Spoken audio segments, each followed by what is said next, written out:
Yes. you just In the city, searching for that green. Guerrero Bro Show. In between Chris Green fingers, Rugby 2, Big John, Frank, Corey, Joanna all through.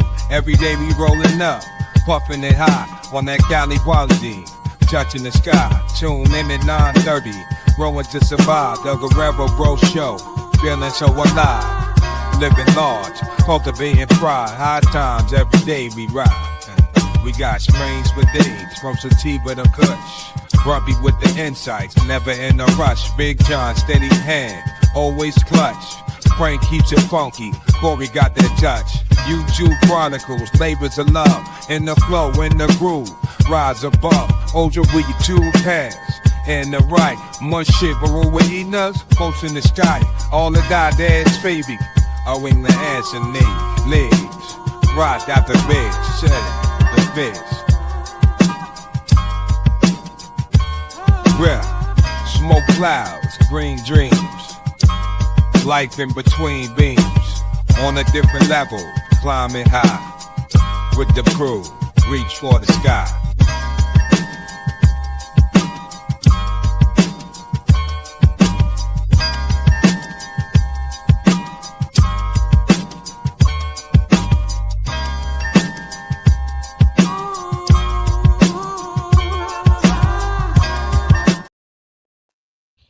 Good morning, good afternoon, good evening. I hope you all had a wonderful, wonderful, wonderful weekend. I sure did. I got a lot of stuff done. Did a lot of stuff. Man, oh man, what a wonderful, wonderful weekend. We are over here growing mentally, physically, emotionally, metaphysically, every which way we could grow. Once again, I'm your host, Chris Guerrero. We got Grumpy over there. And then we got Y down below. There he is, right there. Yep. Look at J-Pot. Look at J-Pot's like, it's almost nap time and you're just getting going, bro. Like, fuck. Oh, dude, I was up at like 4:30 in the morning this morning. My son says to me, he says, hey, Dad, can you give me a ride over to my friend's house so I could go back to Tahoe? I was like, sure. When you need it. He's all like, 6:20, I need to be there by. I go, oh, shit, okay. So I woke up at 4:30 and I couldn't go back to sleep. Or if I did, it was like every fucking 20 minutes I'm waking back up and shit. So if I went fucking cat napping.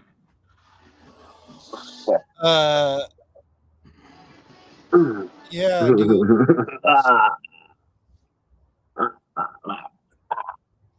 So, cheers, everyone. Yesterday, my son, his car started leaking oil profusely. I haven't went out there to go check it out yet. But yeah, it started leaking oil profusely. I don't know what it is.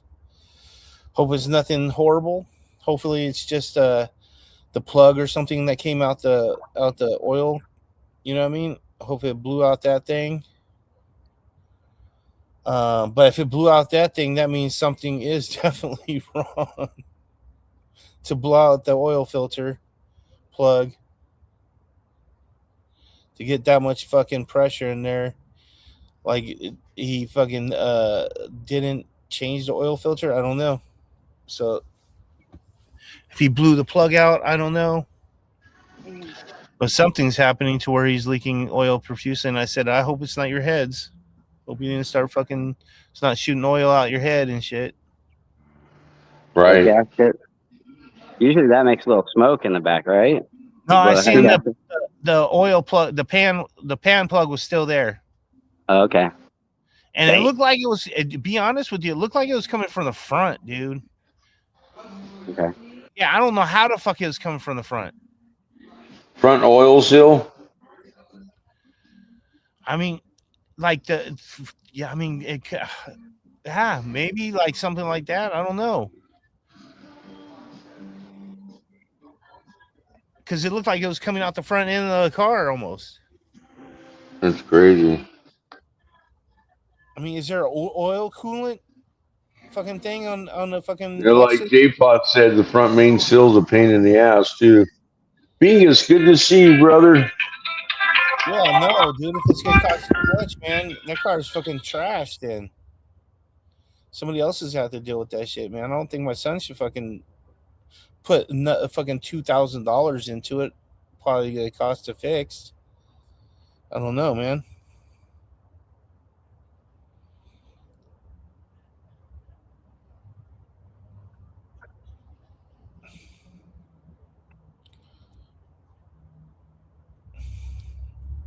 Crazy, man.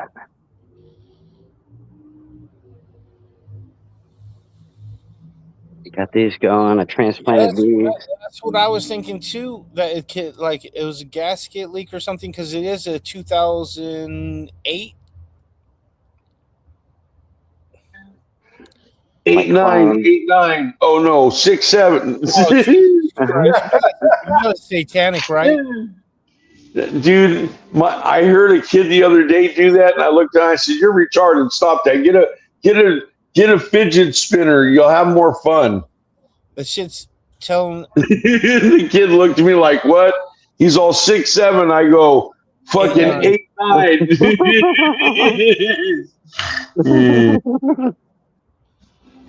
THC, good to see you, brother. Cheers. Hand wobble, 6'7", 6'7". Yeah, Right? it's supposed to be demonic.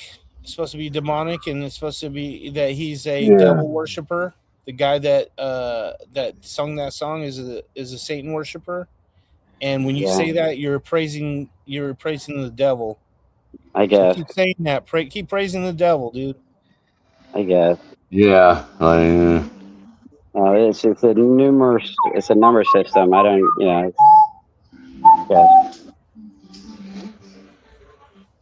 I mean, that was what I was told. Right. Where the origins, because when it came out, I went and looked up what the origins is, and they said the rapper guy that sung that song is a devil worshiper, and he has all these satanic fucking tattoos all over him. Do you believe in magic? Huh? Hey, voodoo girls ain't too bad sometimes. Why? It just depends on the mood. I think magic is something that Jesus did. Jesus did magic. Only right? magic I like is Irving Johnson. Michael Irving Johnson. Okay. Yeah, J-Pot, that shit's not good, right? Leave that shit bug. Whoa. Fucking J5, sorry, motherfucker, dude.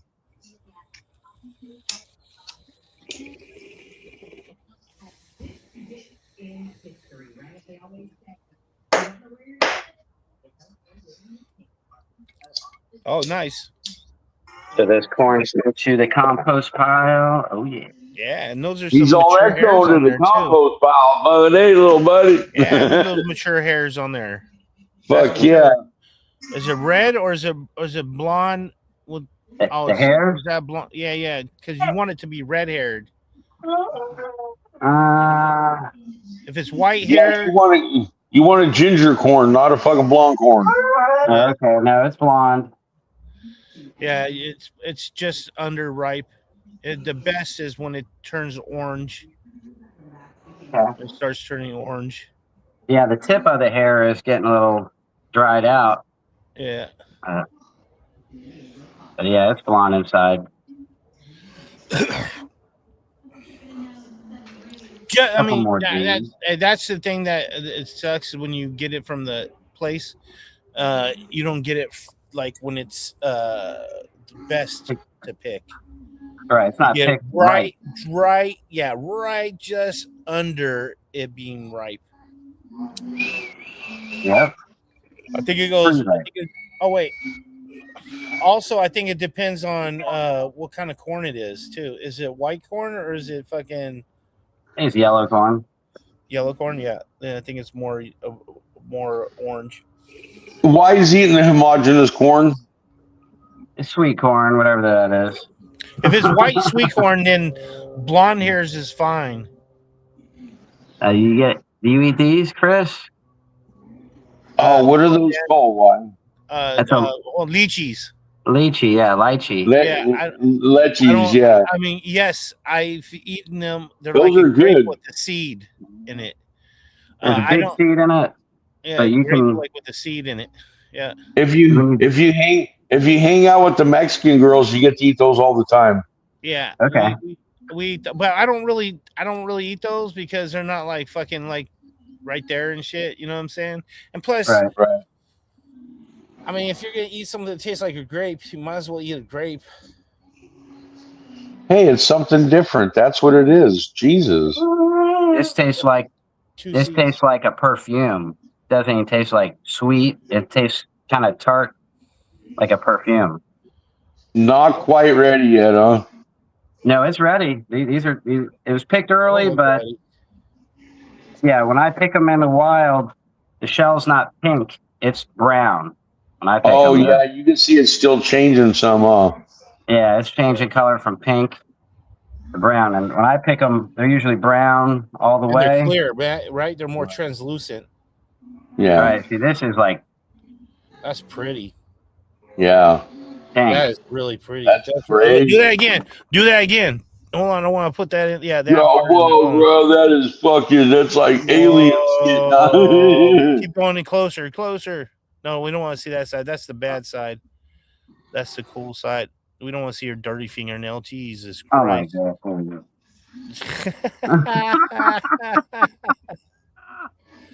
Let it focus in. Let it focus in. Oh yeah. There you go. I feel like I'm in the coral. All right. Shit. Looks like sack skin. No, it doesn't, dude. Your sack skin looks like that. Something's wrong with you, dude.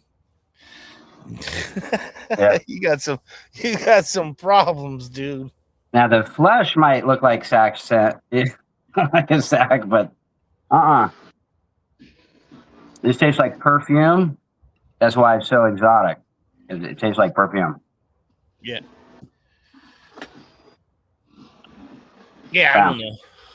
I don't think it tastes like perfume, but that's your taste buds. I can't argue. I can't argue with your opinion on that. Oh, Because, I can't refer to it as a melon. Yeah. Kind of, but it has that. Yeah. To me, it tastes like a grape.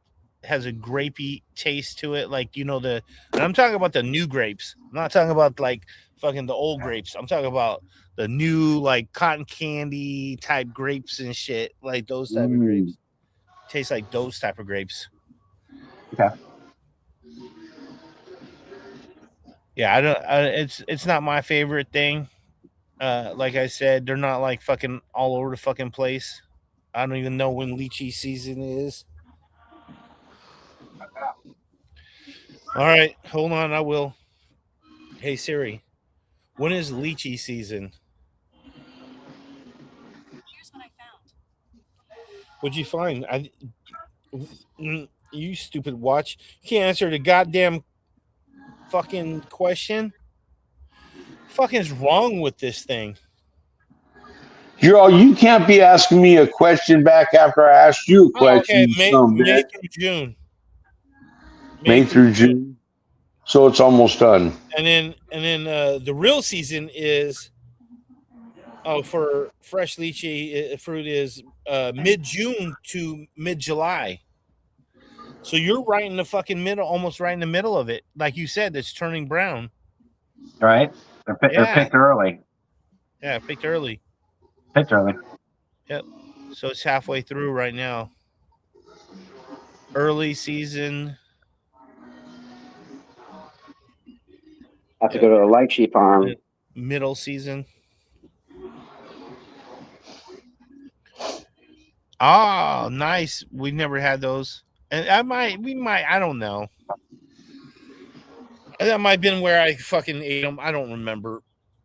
I tried eating guavas one time. Fucking hate them. Taste like shit.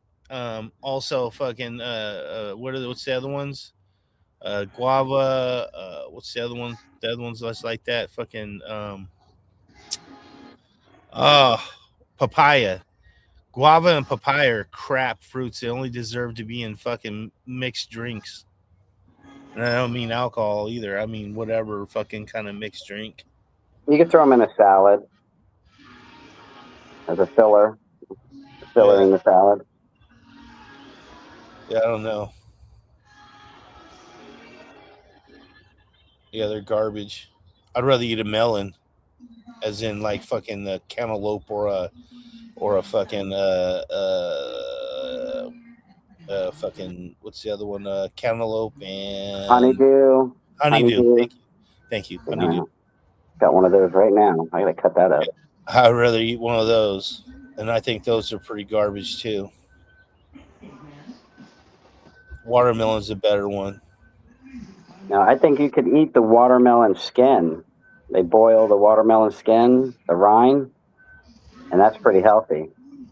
Yeah, I am a stone fruit motherfucker and full. Okay, I love stone fruit. My first love is lemon, like the Meyer lemon. And then stone fruit's my next favorite. Love stone fruit because I like to get stoned and eat some stone fruit.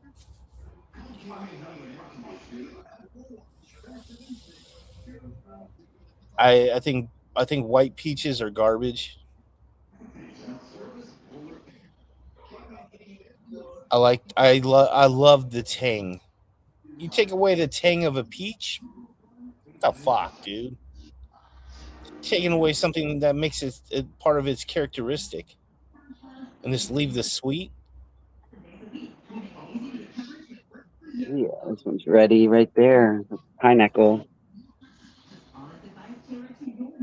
Yeah, You're all the golden pineapple. Here we go.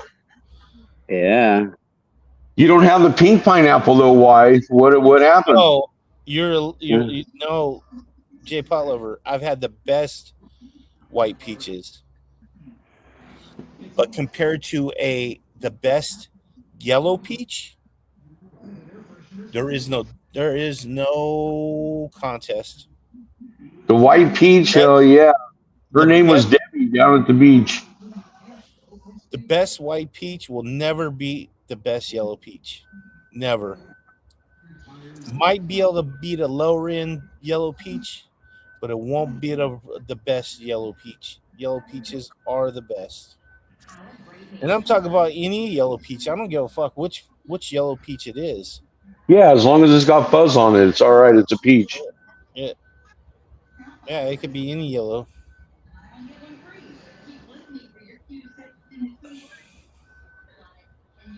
I told him he needs his own show. I tried to get him to do his own show. I said I'd produce it. Right. Shit. Just what I need, Bingus. Thank you. Get my ass in trouble.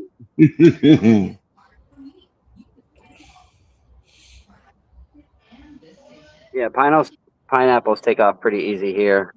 Yep. Throw them right in the sand. No fertilizer. They grow good in Florida. I have another buddy, fucking what is it? Pistol Positive, fucking in Florida, and he grows pineapples. I trip out. He shows he grew a nice couple banana trees too. I was like, wow. Levi West. Air potatoes are growing on here now. I gotta get these air potatoes off the trees. Ooh, nice.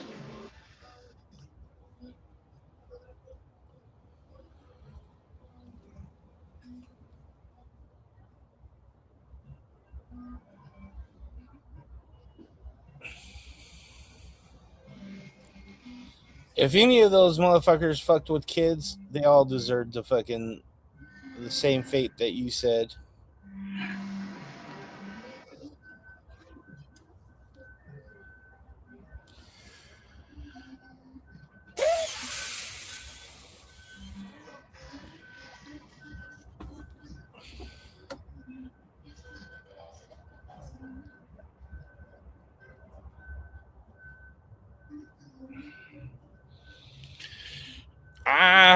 Neck crank. Crap. Oh, I think I need to go drink some water or some shit.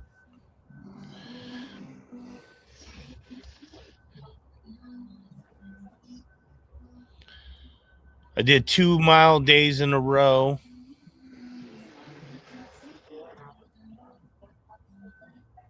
On swimming and shit. I think that fucked up my shoulders. Oh, Not good, Chris. yeah. I've been trying to split up my workouts and everything to include bicycling, walking, and swimming and shit. And I stopped swimming as much. Okay. So now when I did Yeah. 1 mile days in a row, it made my probably made my shoulder sore. Avocado. Nice. They go That one avocado. does that one bearing fruit yet? Know why? Yeah, it has a smooth skin. Smooth skin avocado. Like a Haas avocado. Yep.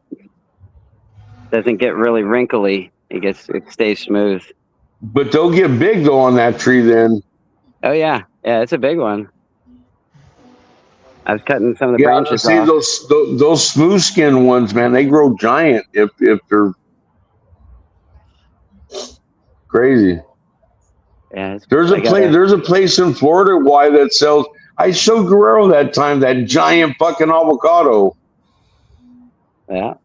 Yeah, this is avocado. And I think it's only about 7 years old, maybe. That's fucking cool, yeah. I think it's about 7 years old. And I got a mango right next to it, and that's probably about 20 years old. Wow. Why do you have what's covered up right there? It's covered up. Yeah, right there. Oh, right here, I got gas tanks, LP. Oh, okay. Oh, okay. It's an LP. Oh, okay. Yeah, I got to exchange them. They're so expensive. They're like $50 if you don't have one. So What kind of tree is that right there? this is avocado. Okay, that one's avocado. Yeah, there comes avocado. Show the avocado leaf. Yeah. Put you on blast. There you go. All right, now go show us what a mango leaf looks like. Al Telescope, good to see you, brother. Cheers. It's a lot longer. It's Pretty similar though. pretty similar. Crazy. Pretty similar. Long leaf. More veining. Yeah, that's what I say. Let's go back to the other one and see what the veins look like on the other one now. That's the mango. Yeah, I want to see what the veins look like on The avocado. Avocado. Show us the veins. There we go.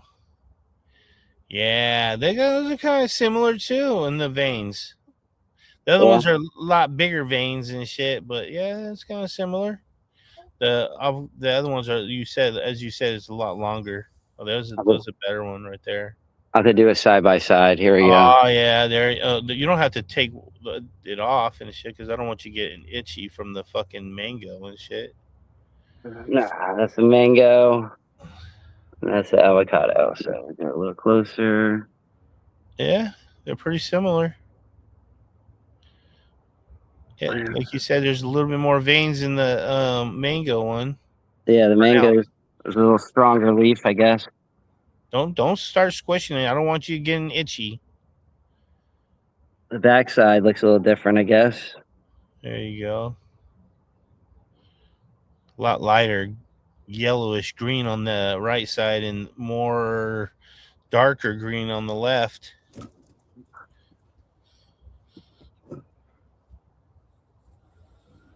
Yeah, we got 2 in 1 right here. 2 in 1. Avocados on here. Mango over there. So the trunk's definitely different. This look like a more bark. More of a bark. Yeah, we could tell what side the shade is on. This is more like a smooth. Right where all your lichen is, right? It's called lichen, right? Is that what that's called? That's on the tree? The green moss. Yeah, the green moss. Isn't that called lichen? Is I that what it is? have no idea. I think fucking man, I'm Like starter. Isn't that kind of like the there's all kinds of green. There's like moss right here. yeah. Green stuff. I don't have any Spanish moss, but I got all this other moss Yeah, and mold. people have that shit in their houses here in California. Oh Lord. Yeah, so what they do is they have that type of fucking shit on their walls, their rock walls, and then they go and spray them and shit, you know, with the mist, water to feed to water them and shit. They like to have them in their house. I think it's something to do with it creates oxygen too. I don't know. Now the ants are the pollinators on, I think, the mangoes. The ants are the pollinators, not the bees. That's what I've been told. That the ants were the pollinators. Not to freak out about if you see ants on the mango. There's a bird nest right there. I can zoom in. Yeah, I know. Bird nest right there. I see it. Okay, that's the bird nest. Is there a bird in there? It looks like he's looking down at you. Yeah, I think it's a mockingbird. I'm not sure. Hold on, I could tell you right now. Hold on.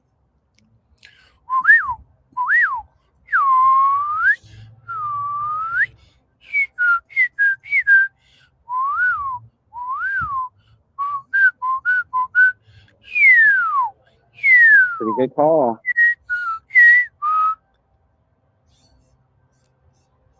Pretty good call. And these leaves, you can eat these leaves. The bird's like, that guy's crazy as fuck. They're out there. They're in the trees. I can't wait to eat some of these. I think I gotta wait till October, November and get on some of these moringas. Moringa. I know I got potatoes in here. There's all kinds of sweet potato growing in here. Wait, go back. Wait, hold on. Do you have a tree over there, you said? Where's the tree? Where did you put the tree? Is that the tree right there? Look up. The moringa? Yeah. The moringa tree? Yeah. And are those all moringa trees? Yeah, I got 1, 2, 3, 4, 5, 6, 7. 7 of them here. Nice. How big do they get? I think the tallest one I got is about 20 foot back there, the front. Okay, so they're big. They get big. Why are you having so close together? I was trying to create a border, kind of like a fence, natural fence line. Okay. Mm-hmm. But they grow tall, but if you cut them, if you top them, you can keep them bushier. And I wasn't sure about keeping them bushy, but if you top them, they'll grow side shoots out. If you don't top them, they'll just keep on growing tall. Okay. Now I got another question. Why are you putting root vegetables underneath your tree to disturb your tree roots? I figured the potatoes, I guess they're tubers or whatever. But see here, I don't think they're disturbed. I think they're shallow. They're not like deep. Where the moringas, I think they go deep. Oh, they go deep? Yeah, they go deep. It's good to see you. Okay. Yeah, potatoes stay on the top. They don't really go deep like a radish or. Okay, I'm just asking because I'm just thinking, like I wouldn't want to dig anywhere near them. I think I would dig something maybe like a ways from it to put like flowers or something underneath my tree, but I don't think I would ever put potato, root vegetables, anything that you'd have to dig up to. Disturbed soil, yeah. I guess that's soil, the rhizosphere and all that good shit. You know what I'm saying? true. I'm not trying to disturb that shit, but I mean, to each their own. Yeah, well, I mean, the rats can eat them for all I care. You know, like I mean, the rabbits or whatever, they can have some food too. Yeah, fuck those rats, dude. They try to eat my shit all the time and shit, man. And they keep digging in my shit, dude, too. What the fuck? Fuck that shit, man.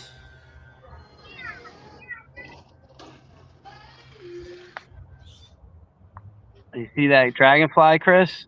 Yeah, that's a good sized dragonfly right there. Very pretty. Very pretty dragonfly. Don't fuck with the red ones. The red ones are mean. Get a little piece of thread and loop it and fly them around. Give them to the kids to play with? Oh, no. Hey, kids, here's a toy. They're like, oh, cool, thanks, Dad. He got us a dragonfly fly. Yay! Sociopathic behavior. Just kidding. Boogie girl. I've taken them fishing already. They understand that when you fish, you got to hook another fish on the line. You're sticking kitties in bags and throwing them in the river. Oh my God, Al Telescope, you're fucking killing me, brother. God damn. Fucking Wagyu brisket, fucking nachos, Jesus. Yummy, sludgy.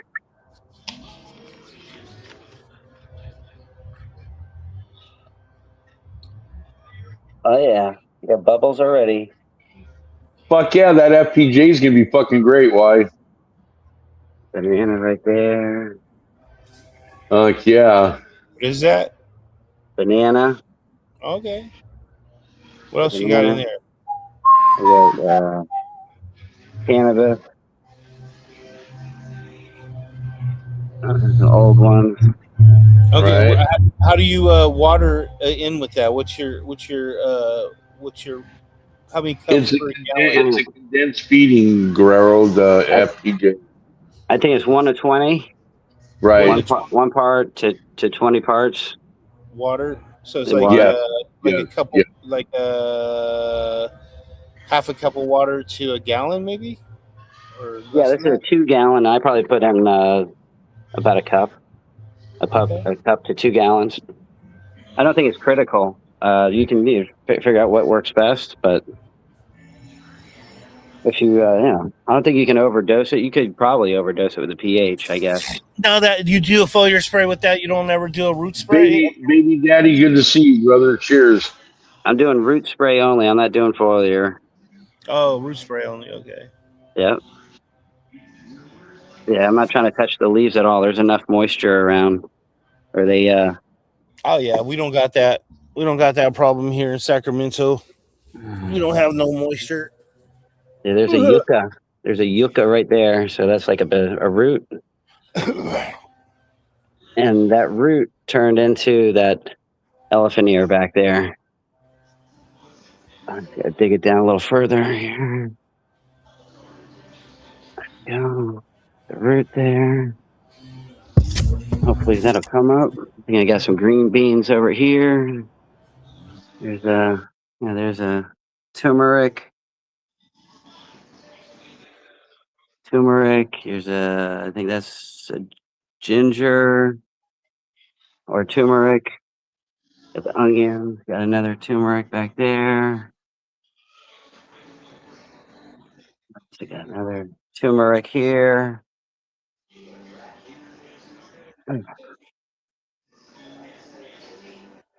Another turmeric there. Lava rock.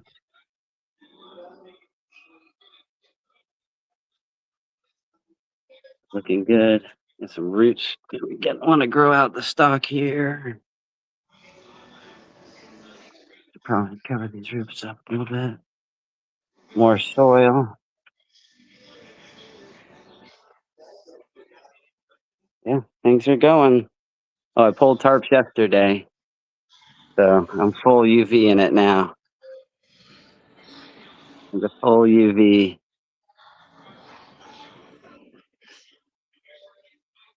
Still got potatoes growing here. Little patch of potatoes. Nice.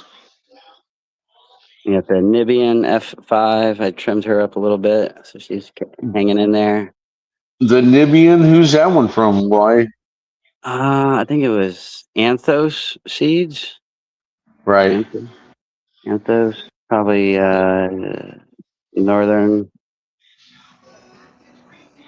Yeah, got the Definitely has Anthos. that growth characteristic to it. Before I've seen Nibian grow before, it's got that same characteristic, fucking growth to it. Yeah, I got some seeds already here.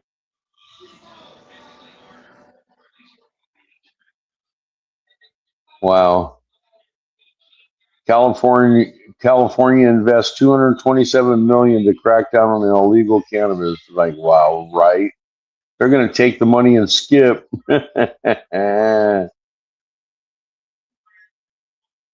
They ain't gonna investigate shit. They're like, fuck it.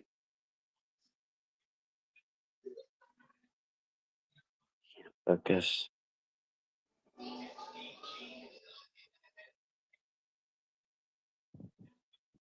And there's the volunteers. These are about a month old from popping in the ground. Volunteer. Nice. That's just in sand. That's no fluffed up soil or nothing. That's just sand. Doing good. Probably has some runoff from nutrients, but it's basically just sand. Volunteers.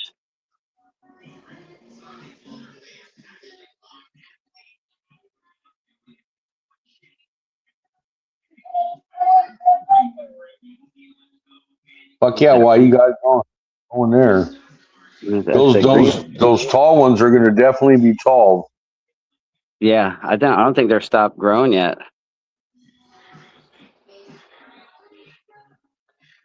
You'll probably have more growth out of them through July, and then they'll slam into fucking flower in August. Oh,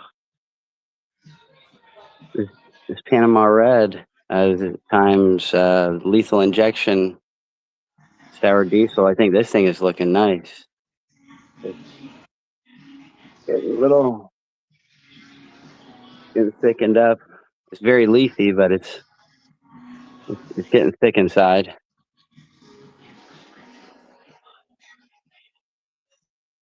What was that? The Just Cause. Just Cause.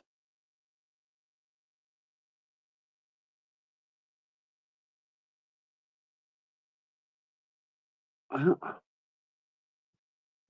I gotta bail, y'all.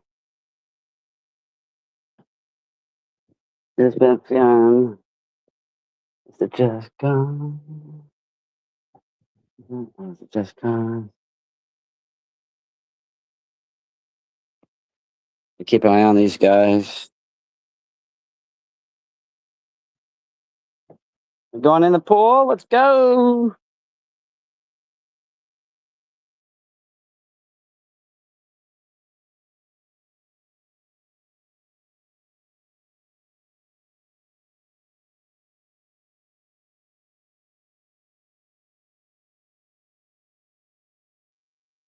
Zebra, good to see you. And you changed your picture. That's cool.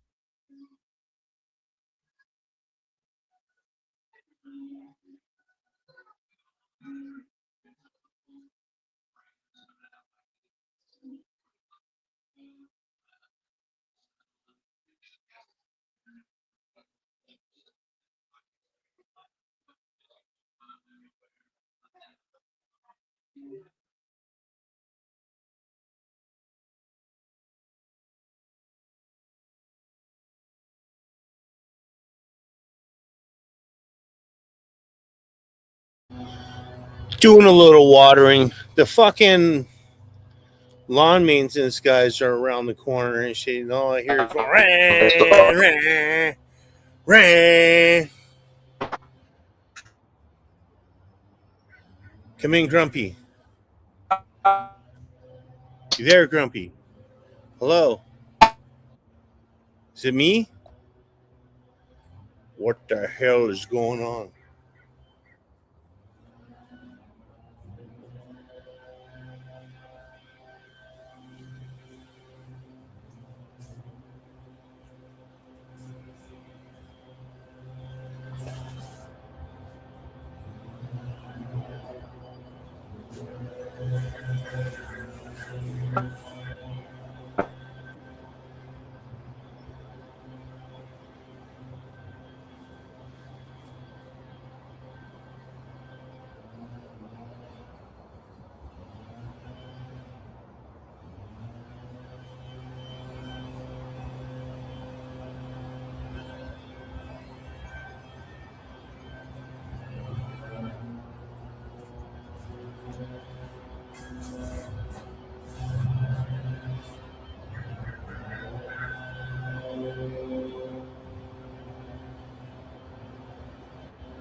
Is he back, ladies and gentlemen? Is he back?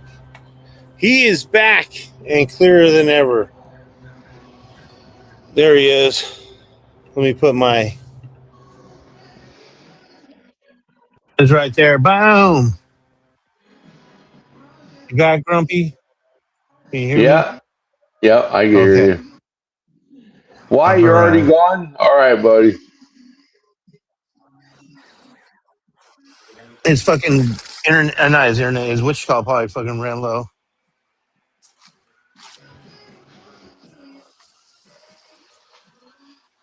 Eric Tenchucker said he harvested 5 pounds from a 3-gallon pot of potatoes. Yep, that's awesome. He's doing awesome. Third Eye Travels, cheers. Good to see you. Yeah, I sprayed my plants last night. I got the BT on them, my weekly dose of BT.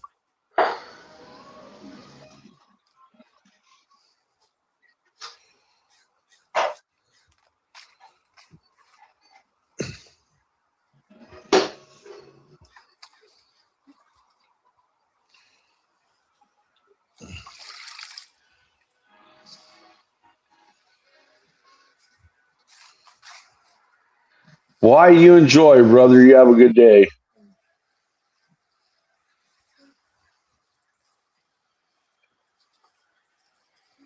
And that was a cool tour. Why? Thank you. Hell yeah, it was.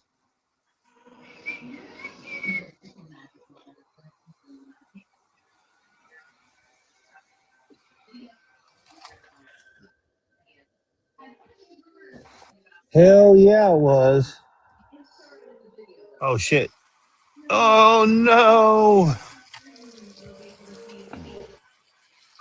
Oh yeah.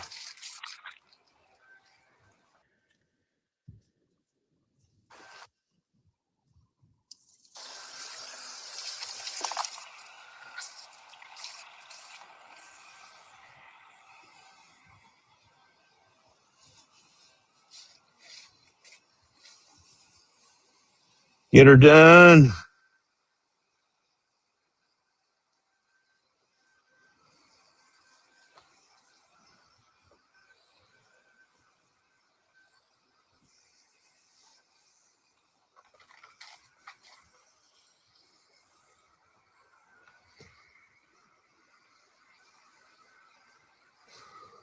Man, oh man, dude.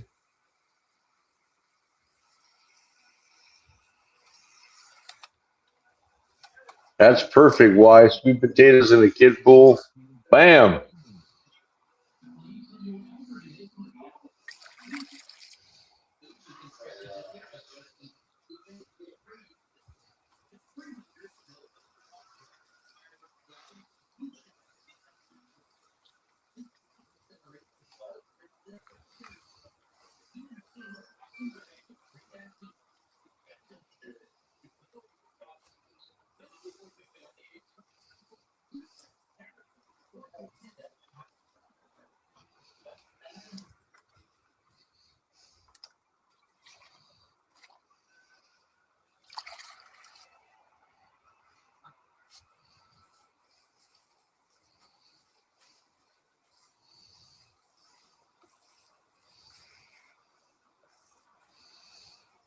Who all here hand waters?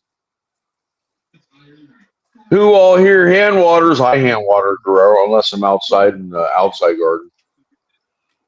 On that back porch, I'll probably fucking just use the fucking, unless I'm making teas, use the hose. This is my choice right here of a weapon. Nice. I like this one the best. This size, 5 liter. Right. This is, I think, Got the the best size. long extension, fucking. Yep.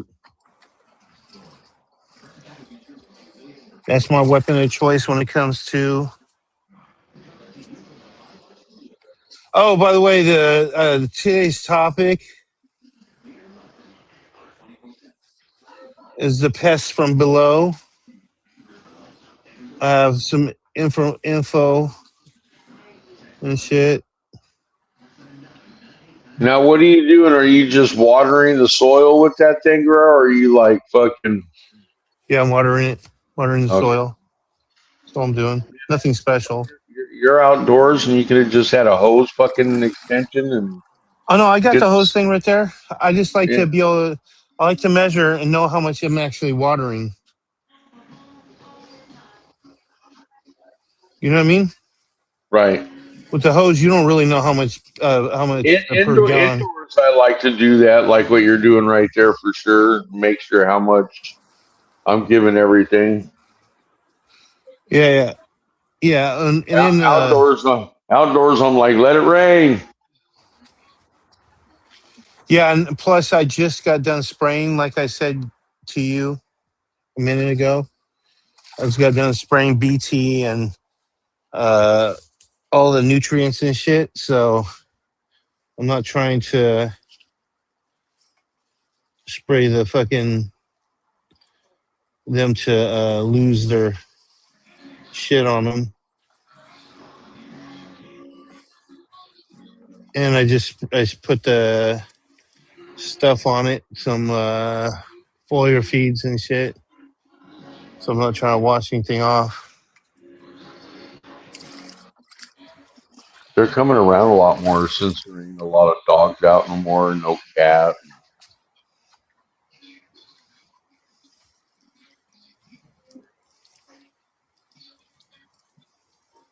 Yeah, Eric. So I just use drip irrigation, hand feed fucking like his teas and stuff.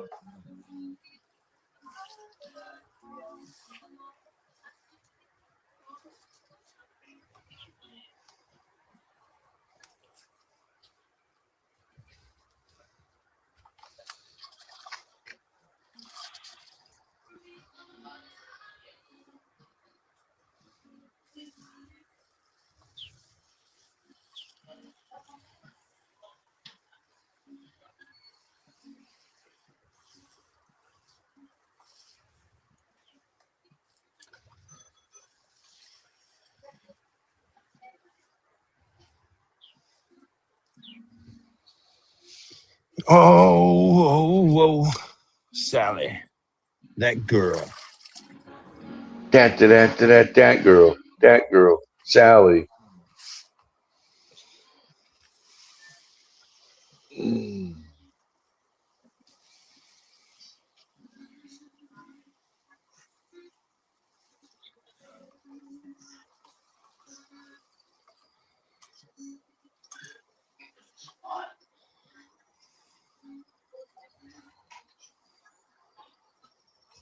Is that deer still looking this way, Jody? Yeah, it's frozen there. It's like, wait a minute. There's people right there, but I don't hear them.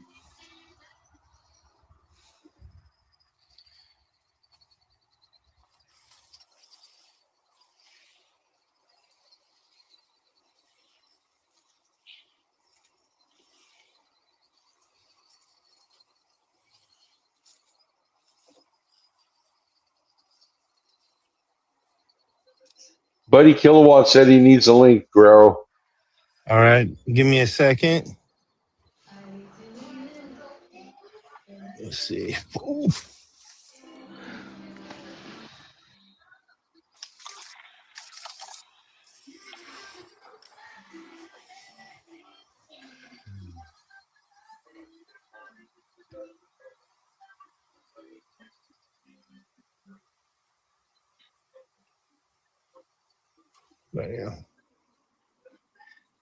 There we go. Guerrero, what is that tank back there? That white tank back there? Is that an oil tank? No, it's a water tank. Oh, I don't like fucking filling it up and shit. I need to clean it out, and I need to get a pump and shit because if I don't have a pump for it, it just fucking, it's really slow and it just drizzles out. yeah. Clean it out and get an exterior pump for it, and just fucking. You can brew up some tea in there and fucking tea the fuck out of everything. I know. I'll be over there in a minute. Hold on. Butter's Exotics Garden. Cheers.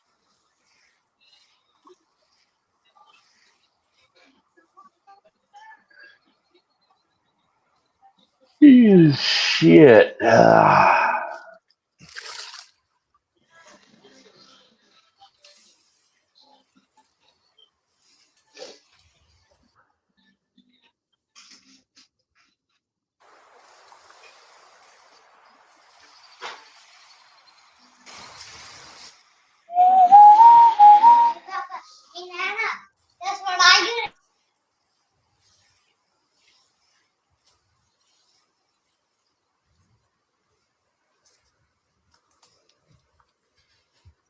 Oh, yeah.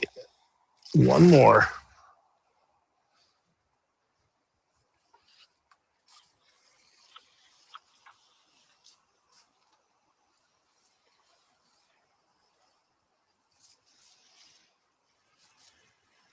All right.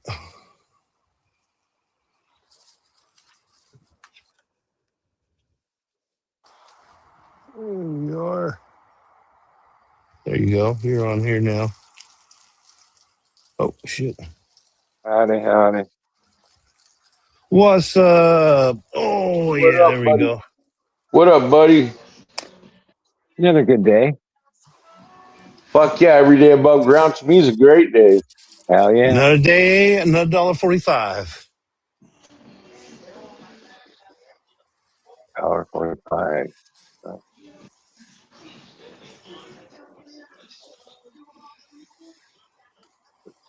Well, you probably made fucking being the you know what, fucking probably like fucking made like $2 a day and shit, $2 or $3 a day.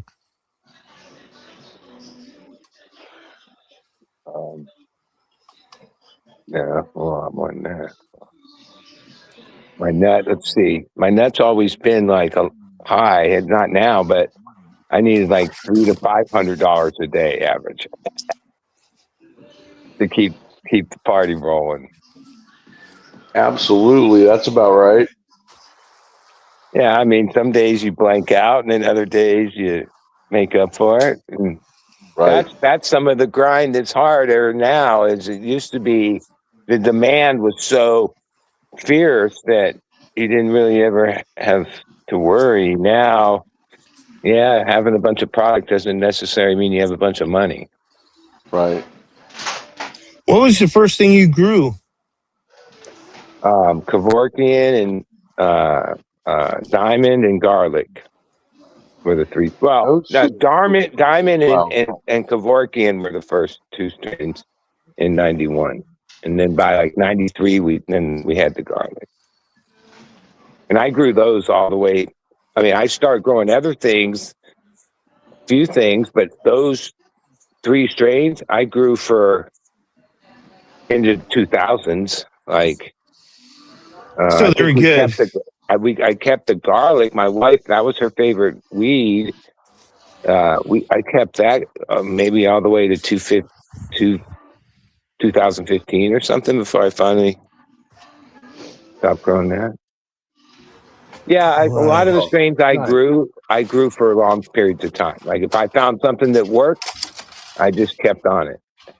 Right. You didn't need to change it back in those days because Well, there people weren't wasn't in looking for those days. different Like stuff. if you had something that worked, like that was.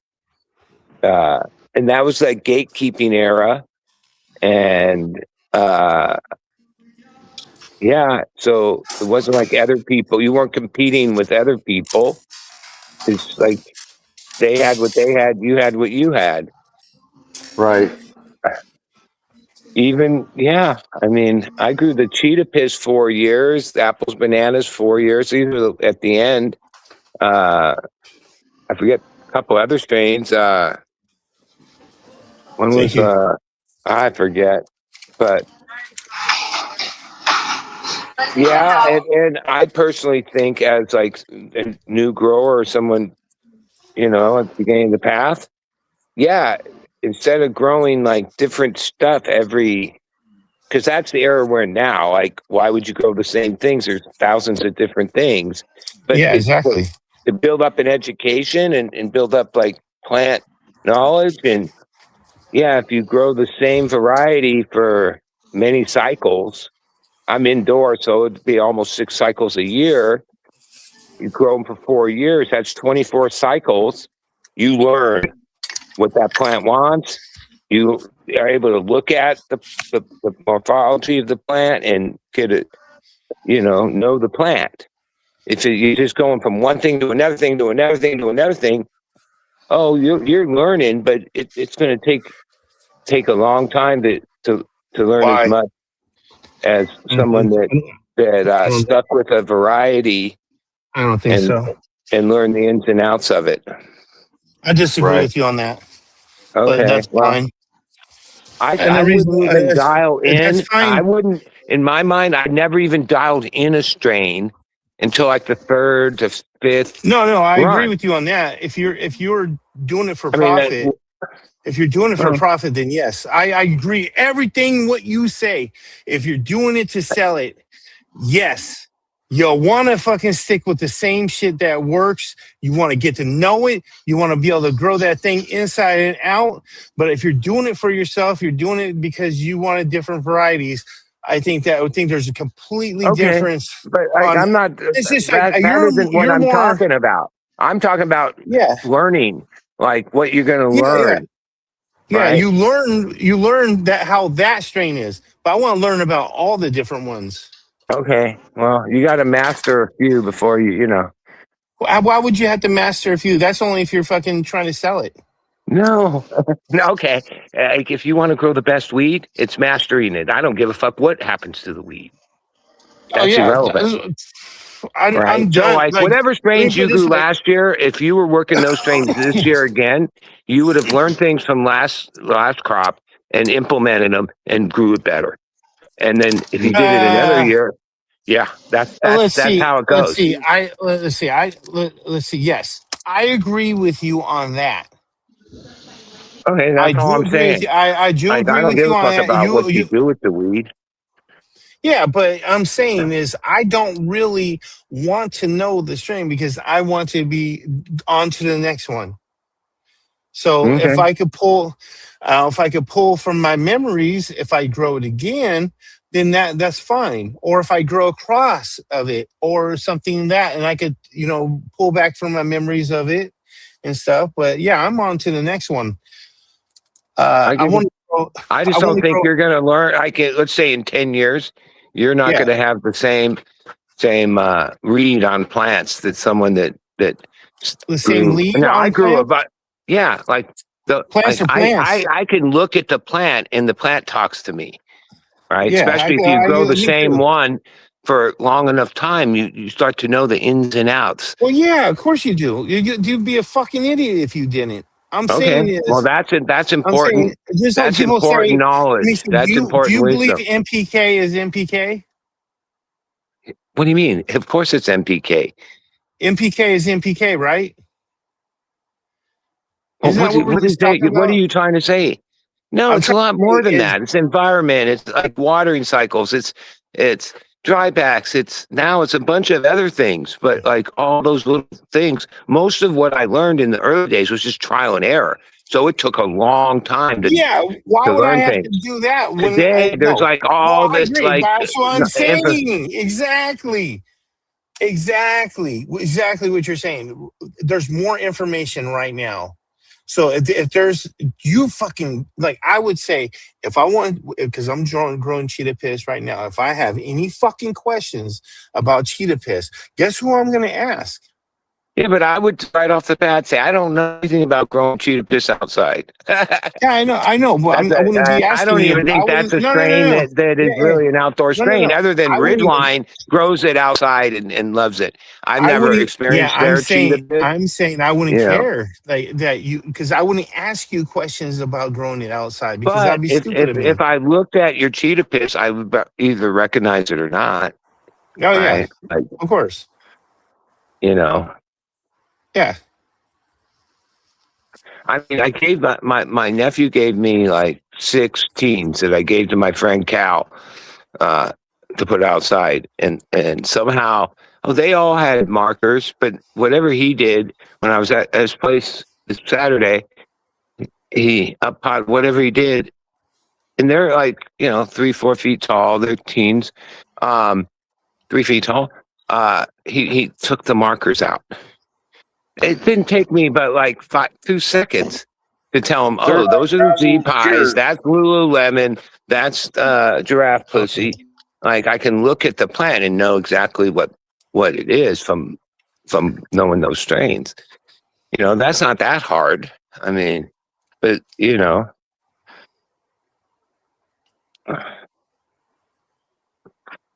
and then you work on making each batch better and better and better and better. Sometimes you miss and got to go back to your baseline. You learn the baseline at first. That's what happens in the first few cycles. And then you start playing with the inputs, all of them: temperature, humidity, amount of light, NPK. That's the least of it. That you pretty much keep at a baseline. Oh, other additives, yeah, then you play with those inputs. Yes, we are. So That's just my experience. I don't expect anyone to care. hold on, bud. So somebody's asking a question. So yeah, I grow outdoors. This year is the first year I'm going to be growing indoors. My son is going to college, so I have a free room. Why haven't you started? Why are you waiting? Because it's summer. You know how much fucking smut is. Oh no, you know how much PG&E is on the summer. Yeah, well, Holy that's why you got to fuck. sell. That's why you got to sell some weed, dude. No, I'm not going to. So okay, but anyway, why? That's a service you're providing to people, right? Yeah. It's not a bad thing. No, hell no. Okay. No. I want all my weed. Yeah, well, at a certain point, you have more. Look, having weed that's more than 6 months old or 4 months old is weed doesn't get better with time, dude. Especially indoor weed. Hold on. That was a great show, gentlemen, boys and girls. Coming to you all the way from San Diego. He has his own show, Anchors and Bud's own Baby Daddy Rose. Baby Daddy, good to see you. What's up, Baby Daddy? How y'all doing this morning? It's Monday. Once again, yep. Once again, let me finish doing what telling it says. So we all grow weed here. We all have a different way of we're doing it. I grow outdoors, like I said, and I'm gonna be growing indoors this coming fall to winter. And then Grumpy, he does all of the above. And then he just started his indoor life. He said he's on his second one or something like that. And then he's also has an outdoor grow, but he's more of an outdoor grower. And then okay, here's a couple thoughts though about why your reasoning doesn't matter. Okay, one, most indoor growers end up growing the power is less at night, like 9 to 9 or whatever. That's why I do it. Okay, so you run at night. As hot as it is in your area, it's cooler at night. LEDs, which that's probably what you're going to do in a tent, that eliminates a huge amount of the heat. No. Now you'll find if you start doing it for years, you probably have better batches at a certain time of year. But our low shit would still grow fine in this time. Our low power rate is 3 times higher in the summer, even at night, than it is in the daytime. Yeah, I understand that Yeah, part. so I'm Right. not fucking with that shit. Yeah, no. I mean, especially at that point, you probably could go buy weed at the store cheaper than you could produce it. Okay, That's what I'm saying. You know what I'm saying then. Yeah, but I understand all listen. that. That's where the I want to business side of listen. it comes in. Like I always grew I weed want for to listen. myself, but That's to what I'm do it at doing. the scale I Hold on. needed to, I had to, I am going to. And once I said I'm you going get to that grow. ball rolling, it's just what it is. Like this, like I have no shame in like being Yeah, a guy that sells weed, but in SFVOG. So that's what I want to grow. yeah, First indoor. I have a lot of experience with SFVOG, going all the way back 15 years because I'm born in Van Nuys, San Fernando Valley. I grew up in Topanga. I And know. That's Swerve, why I would Cali ask you. Connection, his main strain that he did crossed into almost everything else, not everything, was SFE. Even though he didn't create the SFE, like when I'm still team fucking Cali Connection, right? Mainly that Swerve is a homeboy of mine from San Fernando Valley, and that's where the SFE comes from. Now, I don't think it's an OG. When I first grew SFE, it was SFE Kush, right? Go right. In like the 2015 era, because OG was like the most popular thing going. A Green lot fingers, of good to see strains, you, and you brother. can look at the catalogs and see that in that era where everything got OG put on the back end of it, right? But SFE is not an OG. Well, let me ask you that. Let me It's ask an you a OG question. in the sense that it's an old strain. Okay. Yeah, let me ask you. When did not SFV come out? When did SFVOG come out? Well, I was year? growing it in 2009, 10. Okay. All right. So did it come Now, out before but then? that's when Cali Connection was like, the most popular seed company at the event and had the most market share, right? I don't know. I think that strain was probably around longer than that. Here's the thing. Because Like, okay, 2000, even though I grew in 2006. 91, a lot of the years we assumed all the big name strains came from up north.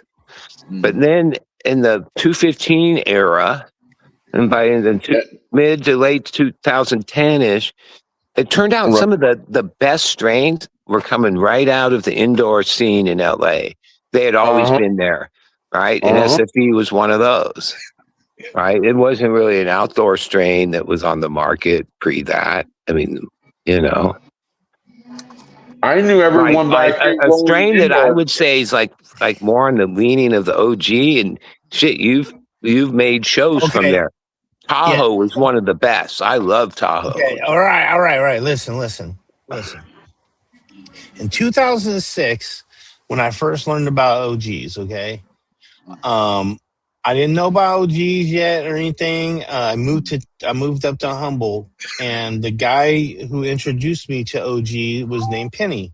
He was a college student there. He lived right next to the campus and everything, and he used to tell me, like he would show me all the different weeds that are coming out and shit. And that was one of the ones he showed me was the OGs and shit. And he would tell me that these are popular in LA. We send all these to LA. We don't sell nothing up here in Northern California because this shit goes for fucking this amount there. So there's no deals. He said there's no fucking deals on this shit. That's why they always send it to market in Southern California where the big $3,500 to money was. $4,500 a fucking pound. He said because that's what they get for down there, even more and shit. And he said that you don't know. So I got my cousin a quarter pound of it for $1,200, and it was the most fireest fucking weed, and I'm trying to think about what weed that was in 2006. That it was the most OG I've ever smelled. It was so fucking loud. Like I said, we just opened the quarter-pound bag up in the fucking hotel room, and we got a phone call not even like 2 minutes later saying you cannot smoke inside the And rooms. what was it? And we Earth didn't gas? smoke. Was it earth gas? It was fucking yeah. Earthy gas, It was right? it was so fucking loud. It was just the Yeah, well, that fucking was the loudest. original. That's the original OG. Like, I had that plant since '99, right? Yes, Okay, that's that's the what one I I want. consider OGs. Okay, that's a very finicky plant, right? Very finicky, Yes, and it small has no yield. stem strength. It's going to lay down on itself once it puts on weight. It's a bitch to grow, right? And you're never going to Yes, get the hugest yield out of it, but every little crumb of it is fire. And yes, yeah, that's what I I want. think that's one of the holy grails of all weed is the real OGs. Now, before I forget, okay, I remember, I've been selling weed way before I grew it. Yeah, when that LA OG trend was happening, at least half of my customers, they only, if it wasn't the OG, they didn't, no matter how good it was and what the number was, it was irrelevant. They only were interested in OG. It dominated the market for years, right? Oh, and that's why it had a higher price and higher value. It had a higher price, and it was a it was a small fucking producer, so you had to grow way and when I say finicky, right, like a little bleep, like you missed a watering in week 2 of veg and it wilted a little. Oh, even though the plant recovered and did fine in flowering, that would be. I call some of the strains, especially the ones popularized today, they're like bulletproof. You really can't fuck them up. Right. Well, I mean, there's a point you can fuck things up. But, OG is super finicky. And, sometimes you didn't know what you did and you hit the fucking holy grail batch. You try to repeat that, it wasn't as easy as that. The strain had, had its own mind. Right, and it was hard to really dial it in. I had it dialed in for a long time, but it was finicky. Like where other strains, you can get a repeatable thing because in business, like anything, every time you bought a bottle of Coke, it was some years were good, some years were bad. It changed. Product consistency is important.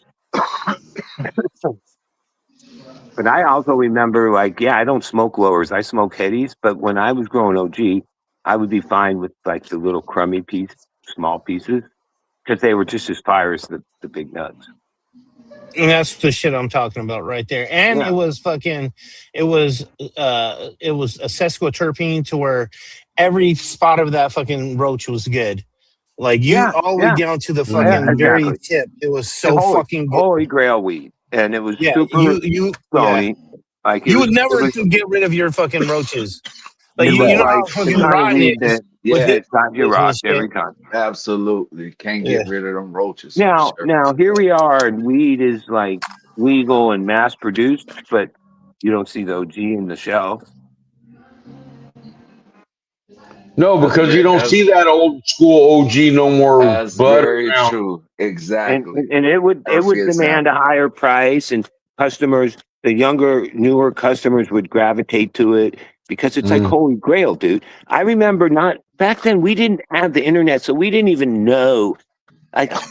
In my mind and my friends, we were working that shit.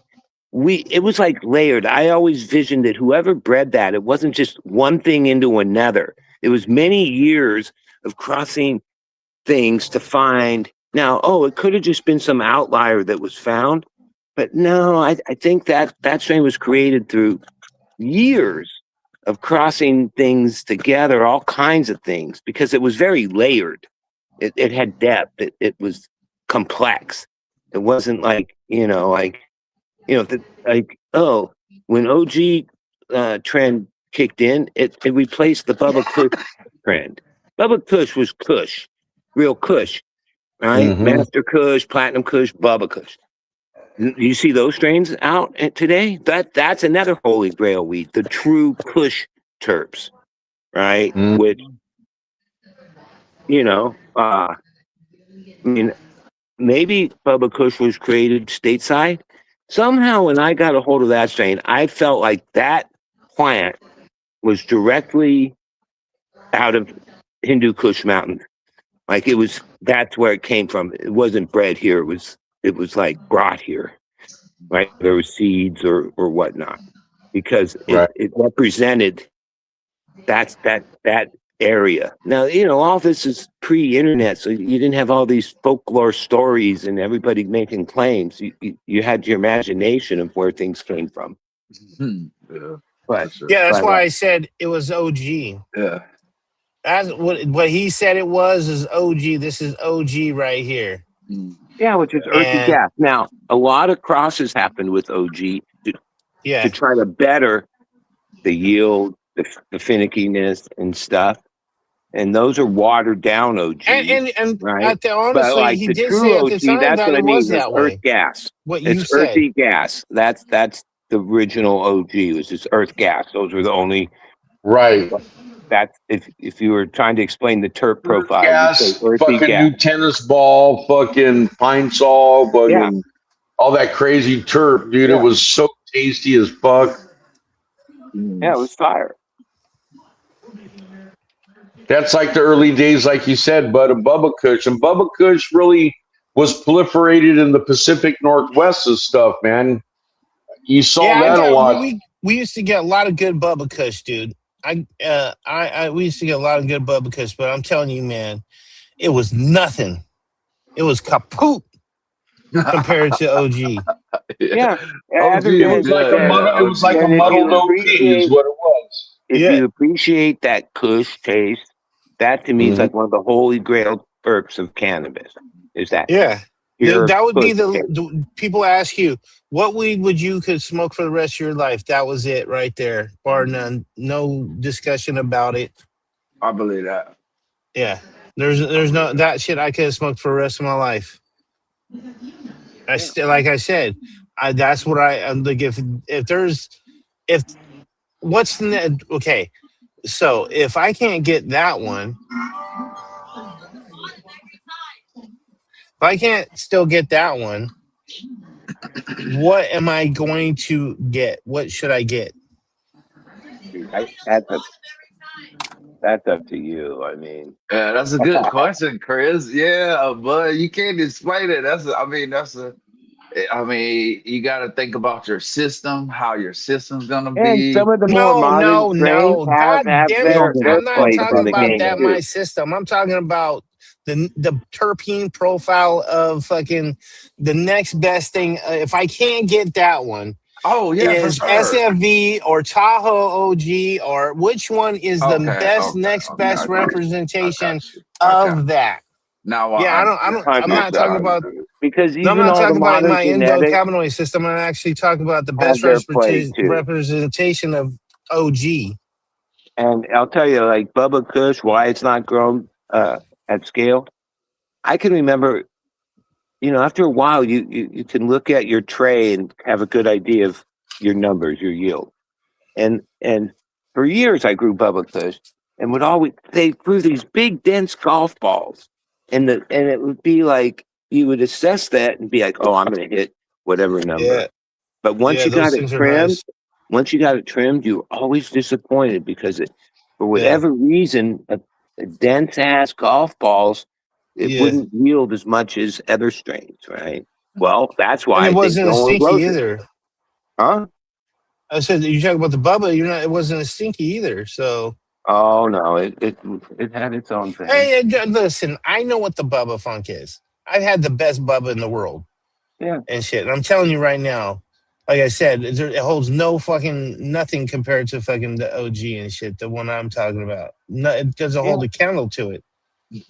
I would, dude, it was worth the money that. What the fuck? What?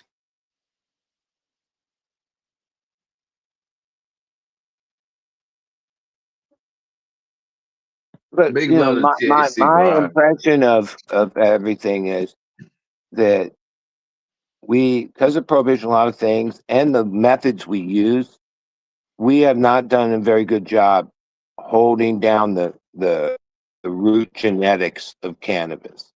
Right? Because Facts. some of the ones we're talking Facts. about are the building blocks to everything we have today. Yes, Right? buddy. Except that when you chase the original stuff, which is still around, people like even my own THC experience, garage, nice. like, you know, when I grew things and held them for decades, or yeah, they fell off. Even a few years ago, I got down. I had all these strains given to me from some guy that has a huge library, and I really put a lot of effort into the legacy strains. And yeah, they were them, but they weren't able to do what they used to do. Right? A lot of that, I think, is the cloning methods, and we through our using the hormones and the domes It and could be. It right. could be both. We're It could like be. fucking with epigenetics, which then there's Epigenetic. recessive Yeah. traits and what's it? Recessive traits and the other opposite word. And like And from my understanding, listening dominant traits. Yeah. to educated people, yeah, they explain it a lot better. Of the genetics are still there. The genetics like aren't like they're still within the plant. You can't, they don't disappear. There's not a what they call genetic drift. That's a misnomer. Except that we've like recessed some, right, through, you know, the plant acclimates and you know, a lot of times we're not, especially indoor, we're like indoor grower, you're your own god of the environment. And is it really, it's producing and you're doing what you're doing, but over time, is that really the environment or the epigenetics that genetic wants, right? You know, and you know, most of the time, even way back, we were always trying to push yield through MPK, through whatever.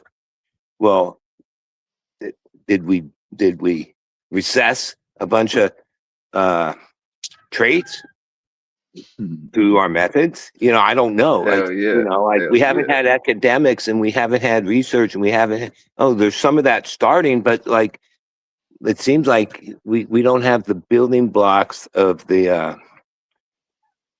genetics. Like those aren't still around. I mean, they still are sort of, but not really. But that's why I had that episode the other night on my channel, man. And it was called Preservation of Legacy Genetics. I had a guest on there. I had Mr. Toad on there. So we talked about a lot of those old school strains that were only like 8 to 14%, you know what I'm saying? But they were just full of super terpenes, full of super alkaloids. They were full of everything that, you know. And a good part of the building block genetics, mainly due to gatekeeping or just the way people grew, we only we just cloned. They were cloned only to come in. Yeah, right? yeah, I understand that. I understand that. Right. So, like, if we had over the last 30 years preserved male and female, and but then okay, I know this from my years of being friends with Swerve. Right, he would sell out. Right, so it was, I forget what year, but he still had the exact same mom and the exact same male that created the whatever strain, Buddha Tahoe, whatever, that now he sold out of. So he made more seeds with the exact same mom and the exact same male. Right? Yeah, no, cause just like when you have kids. Wait, your second kid doesn't look anything like your first kid, right? Right? That's genetics. That's nature. Same thing with cannabis. Like just because you have the original stock, like not other plants of it, the original, you know, yeah, you've cloned it to keep it going. Now 3 years later, you remake it, and it's different. right? You know, 'cause that's how nature works. That's just my opinion. You know, I'm opinionated today. Now I could fucking be wrong because I'm uneducated as fuck. I only went to school to 8th grade. I'm surprised I know anything. And then from 6th grade to 8th grade, I was smoking weed all day before school and everything. So like, I don't even know how I learned anything. I feel you. What's up, Green Fingers? What's up? How you doing, man? Cheers, man. Big love to everybody in the chat, man. Good, good. Just listening to Bud. Hi, Green Fingers. Hope you're doing good. Cheers. Hope you're doing good. Yeah. Heck yeah. I'm as good as you can get. For sure. Yeah. We're here. That's all that matters. Hell yeah, buddy.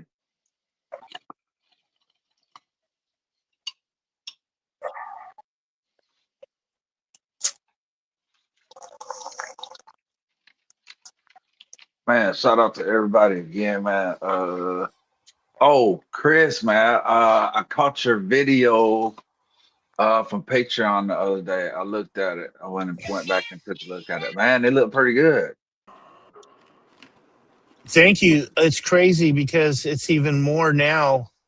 Oh, really? Okay, that's crazy. I need to do another update. Oh my god, dude. Yeah.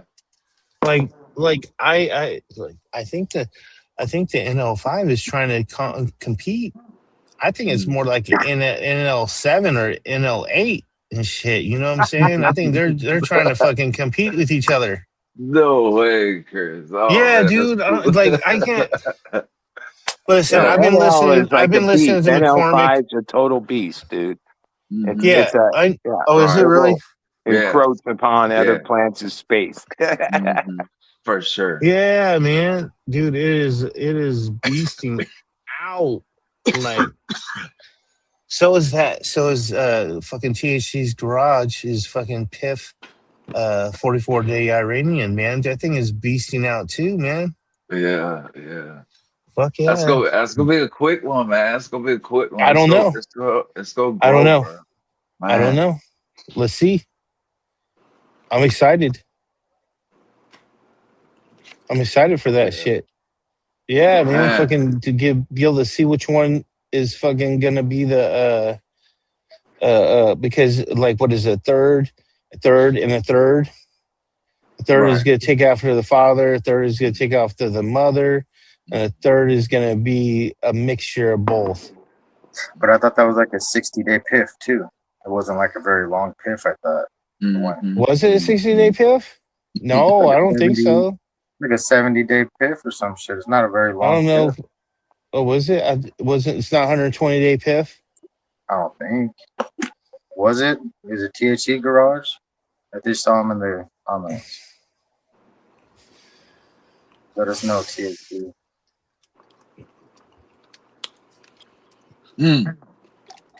So it should be a fast plan. I mean, just because of that, though.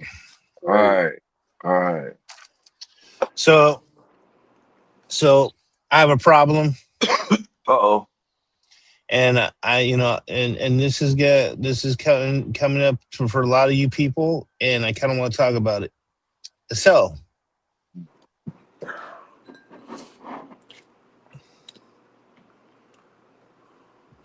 this is called blossom end rot. It's caused by many factors, a lot of them caused by you. Calmac, baby. So more Calmac. Calcium is not getting to it, but the number one contributing factor is inconsistent watering, to where, I mean, and what I mean by that is letting it dry out. So I am completely guilty of this crime. Is that a tomato or is that a pepper? That's a tomato. Tomato. I am a fucking guilty of this crime. Your tomatoes are long. I gave my wife the other reasons, and then I gave her the number one reason. and she fucking said, "I told you, motherfucker."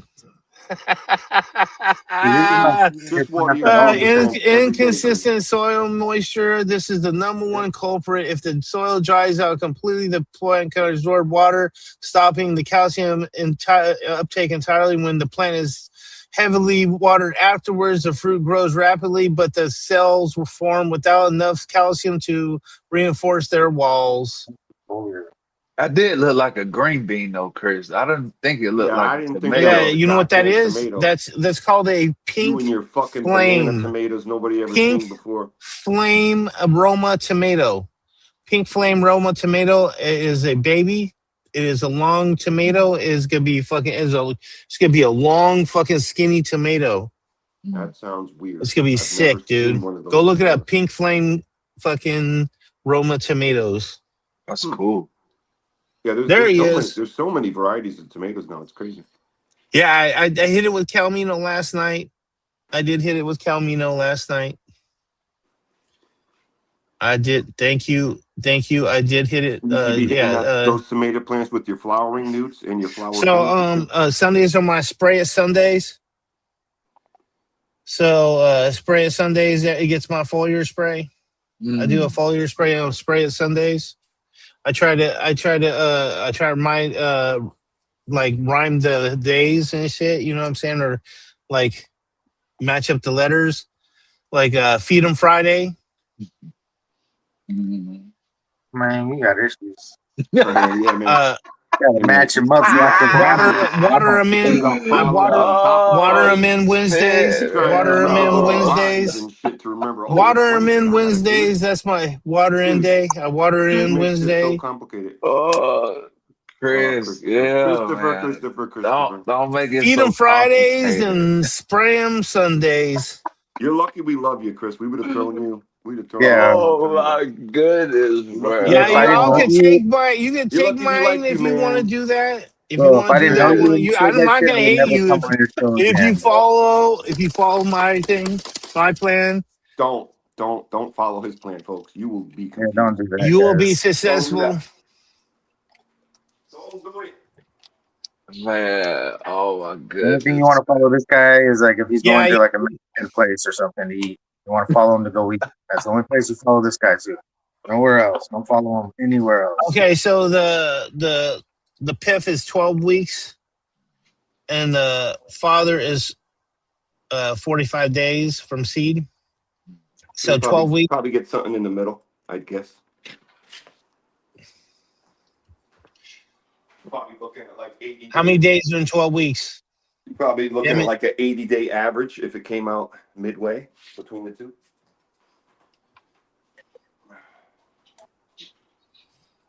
I don't do math. You got to do the math.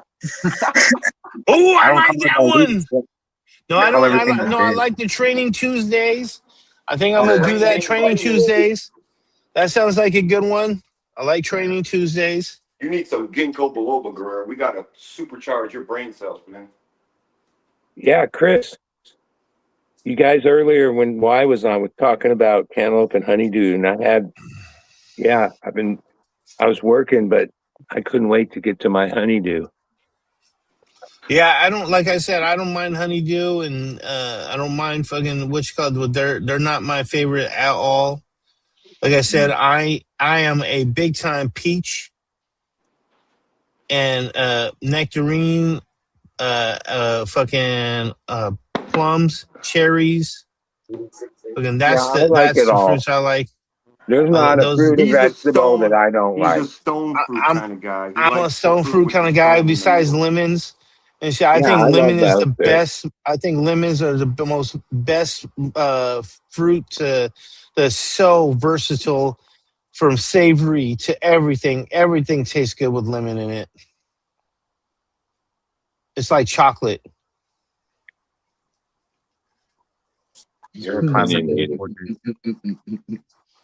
And bacon. Wow. Chocolate, bacon, and fucking lemon.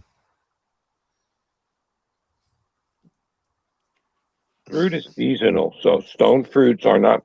I mean, they're always available in the store, but I remember when My parents, we only bought certain things during the season.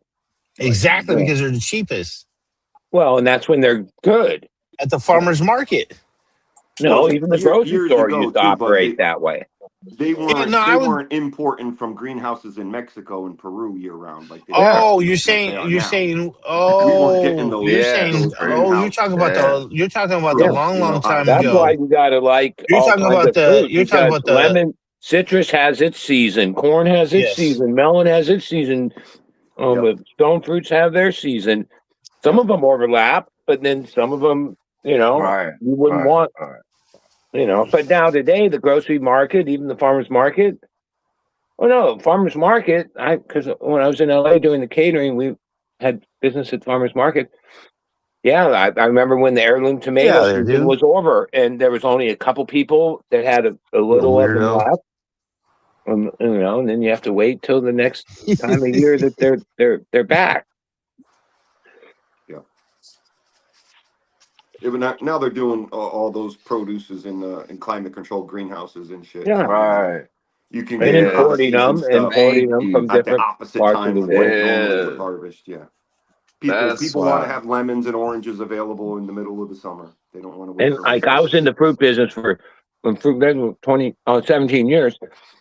What I noticed over those years was that the mainstream stopped really promoting this seasonal thing when things were really good, because they want people to buy their product every day of the week, every day of the year.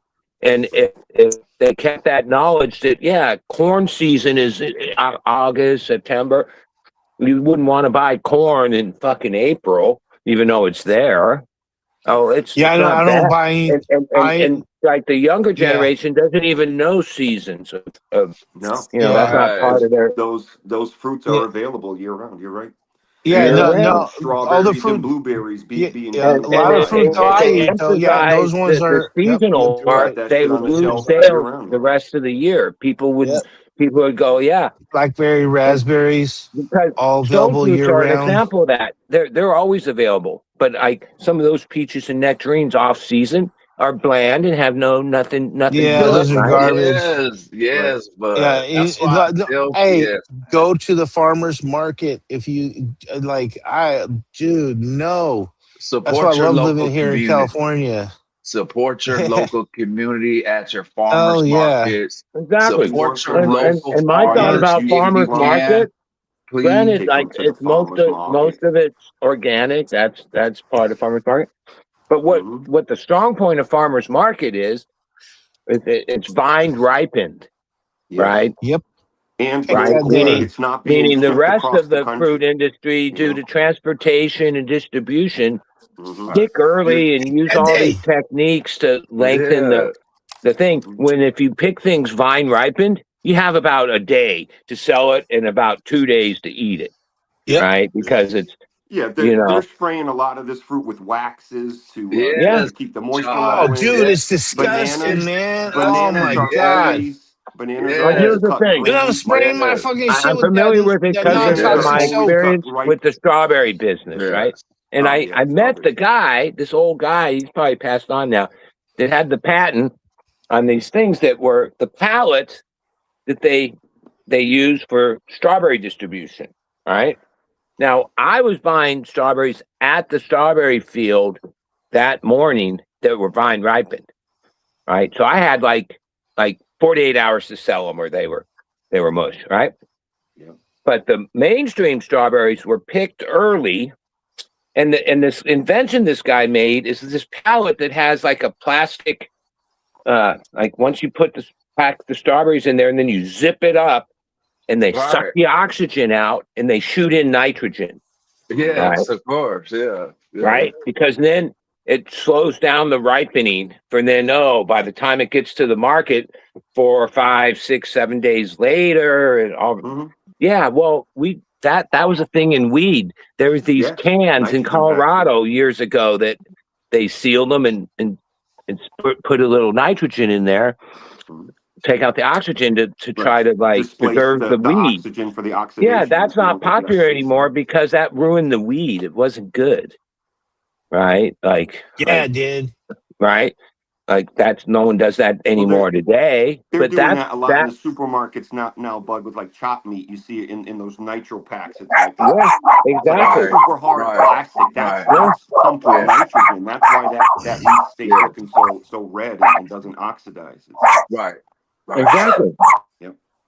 Yeah, so that's why I'm always telling veterans if you can grow your own, man. Strawberries are really easy to grow for some people, depending on your area. Oh hell yeah, the bale of hay. You can put them in a bale of hay. Yes. Thank you, Chris. Yeah, so that's why I'm always telling people to grow your own, man. That stuff that comes out the back of your house and your garden is gonna be way better than you getting from that grocery store, man. So I'm just here's the thing with strawberries. I heard chickens and rats on Cheap Home Grow. They were talking about it last night. The strawberries are in the top 3 fruits and vegetables with the highest level of residual pesticides on them. Absolutely. Strawberries. Not so safe. like, if you're not buying like organic or from you have to buy organic, or you grow your own, you're really eating something that's pretty bad. Thank you really so bad. much. I've grown strawberries now a couple of years. They are not a hardy fruit. You know, if that strawberry vine touches the dirt, that strawberry is going to go bad. You know, they are very fragile and they have a very short harvest window. You know, like organic, like in food, is an important thing, but vine ripened fruits and vegetables is even more important. Which a lot of our modern way that things have gone. Yeah, vine ripened. That's why you go to farmers market, because you get vine ripened. People, it would be like cannabis is doing it at a big scale. They cut shit down as early as they can get away with because time is money, and flipping cycles is more important than bringing it vine ripened. Okay, so that like that's why when you buy fruits and vegetables at farmers market, they're so much better because they've been allowed to vine ripen. Right, which the only way you can Hey bud, the business my brother had created at the farmers markets is most of the big farmers there. They pick the crop the afternoon, and then that goes to the market. Like they pick the crop on Saturday for the Sunday market. Whatever they sell, which they sell good part of it. Whatever they don't sell, they're not bringing back to the farm to bring to the next market the next day, right? Because, when it's vine ripened, oh no, it really has a very short window. You get. That's why when you go at the end of the day at the farmer's market, you get some real good deals. Yes. Yeah, well, my brother's deal is that, we'd show up there. If the market was 10 to 1, we'd get there at 1:45 and load up from the different relationships he had with Tutti Frutti Farms and whatever, all these names. I learned that, they don't bring, it's not like, oh, well, pack up the rest of this and let's take it back to the farm. We'll bring it out tomorrow. No, they're picking whatever for tomorrow, that day, right? They're literally picking the crop the day before they sell it, where anything you buy at mainstream markets and stuff, that's weeks. It was picked early, weeks in advance, and they have all these techniques, nitrogen, temperature, to ripen it as it goes. Oh, but just wait until they start doing it with your cannabis. All right. So just keep in mind, people that's watching. So for those veterans, this is why I tell people, make sure you growing your own and you know where it's coming from. Okay. Because it's surely about to come when it comes to this this thing that they're doing. Hey, Bud, hey, Bud, real quick, Bud, I don't want you to freak out, but every once in a while, a giant black panther comes in front of your screen. So that's my kitty. She's a kitten, Nina. Reminds me of those videos when the big black panther's like walking through somebody's backyard. He looks really big in front of the camera like that. He looks she's gotten bigger. I've had her a couple months now. Oh, nice. It's Nina. She's more like a dog than a cat. Yep. Right. She I follows like those me kind of into cats. every horse stall and Yeah. works with me like a dog would, and eats everything. Like my previous black cat, Luna, it only would eat fancy feast. Like it wouldn't even eat real tuna, real salmon. Only fancy feast cat food. This dog will eat burrito. I mean, this cat, there's nothing it won't eat. It wants some of this cantaloupe right now, or the honeydew. That's awesome. Which is rare because most cats are kind of like picky about what they eat. This one eats everything. That's cool. I found out that the list of foods that are bad to give to cats are avocado. You're not supposed to give cats avocado. Yeah, you have to be careful, Manderson. Just get in a good relationship with your farmers, in your area. That way you can go. It used to be like this in the old days. All right. I can tell you right now, we may be going right back to the old days when it came to it, like community guards and stuff like that. That's always a good thing too, man. So Yeah, I understand what you mean when you say that, Manderson, when it comes to farmers markets too. Because you have to do some research too, man. Especially when it comes to your fruits and where you get your stuff from, man. So hey, that stuff is important. when I first met Sabrina, my wife, way back in '98, she worked for the Japanese tomato and strawberry farmers, where she went to farmers markets 5-6 days a week. Like show up there in the morning, they'd load up a truck, and she'd go to these markets. And what I saw then was the same tomato that was whatever produced wasn't organic would be put in different boxes for the farmers market that were organic. Okay, there was no now I'm not sure a lot of farms. That's why building you the ever think that might be a relationship. state law? Yeah, but That they have to have that? Laws are meant to be broken, dude. If there's money at stake, people are going to No. do I'm whatever. saying Manderson said the Amish have a stand and sell veggies that have stickers on them from the store. Such a scam. But I was thinking maybe it's not maybe it's like you have to have what the variety is and your name of your farm, and that maybe that's a law that you have to have that in that state in I say Michigan. I had a fruit business for I years, don't know. and we support all the local farmers that brought in small amounts of whatever from their smaller farms.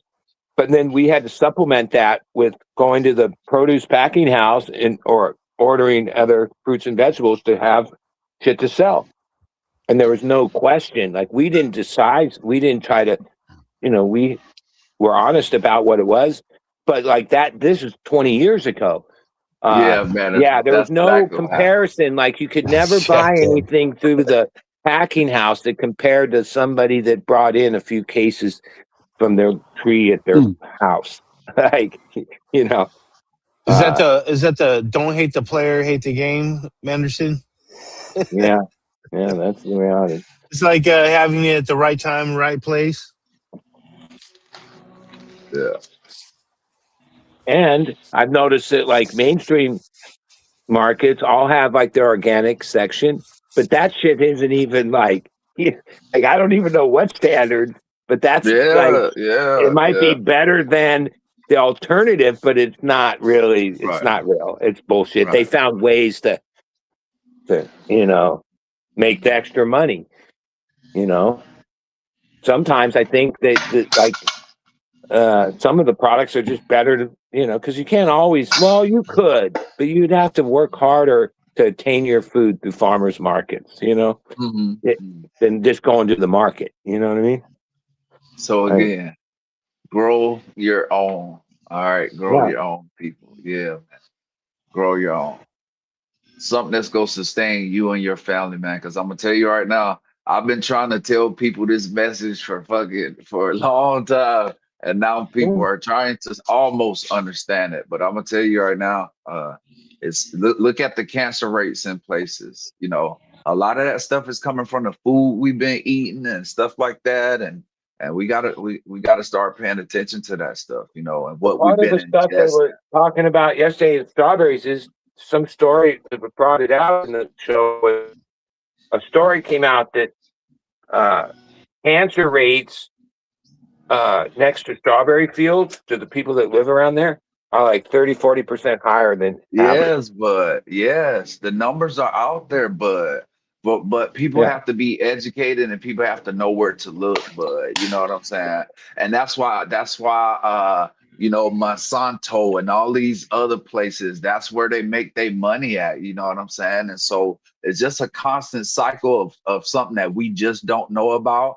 And I'm telling you, now is the time to get educated and start realizing that these chemicals have been around for a long time, and these chemicals that's in our water, it's in our food, like John was saying earlier about the wax and shit that they put on our meats that we get in from the grocery store. You know what I'm saying? I'm not telling people to go and buy buy a whole cow and do all this other shit. No, I'm not telling people that, but trust your source. Find a reputable source. If you can find a farm that butchers their meat themselves, go that route. You know what I'm saying? But I'm gonna tell you guys right now, it may come down to you providing for your family, not just your own medicine, but your vegetables as well, man. So Or supplement it at least. or supplement, yeah, or supplement. Absolutely, man. Absolutely. Thank you for bringing that up too, bud. Thank you, man. I mean, Oh yeah, you know, Grumpy, that looks good right there too. now in today's world, the reality is, That yeah, you fucking should grow oil. your own, because to eat healthy is very expensive. Probably like double, Yeah. triple the price of eating, less healthy. Yes, it is. It is. It is. It is, bud. Yeah.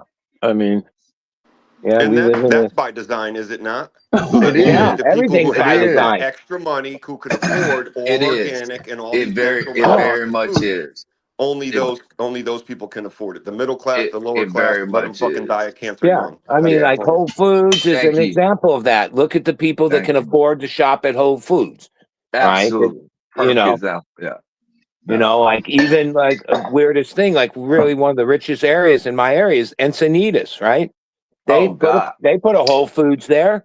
Yeah, guess what? It Unreal. shut down after a couple years because there wasn't enough business, or I don't know. But I remember the Whole Foods was next to my home away from home in San Rafael during the Terrapin Crossroad era.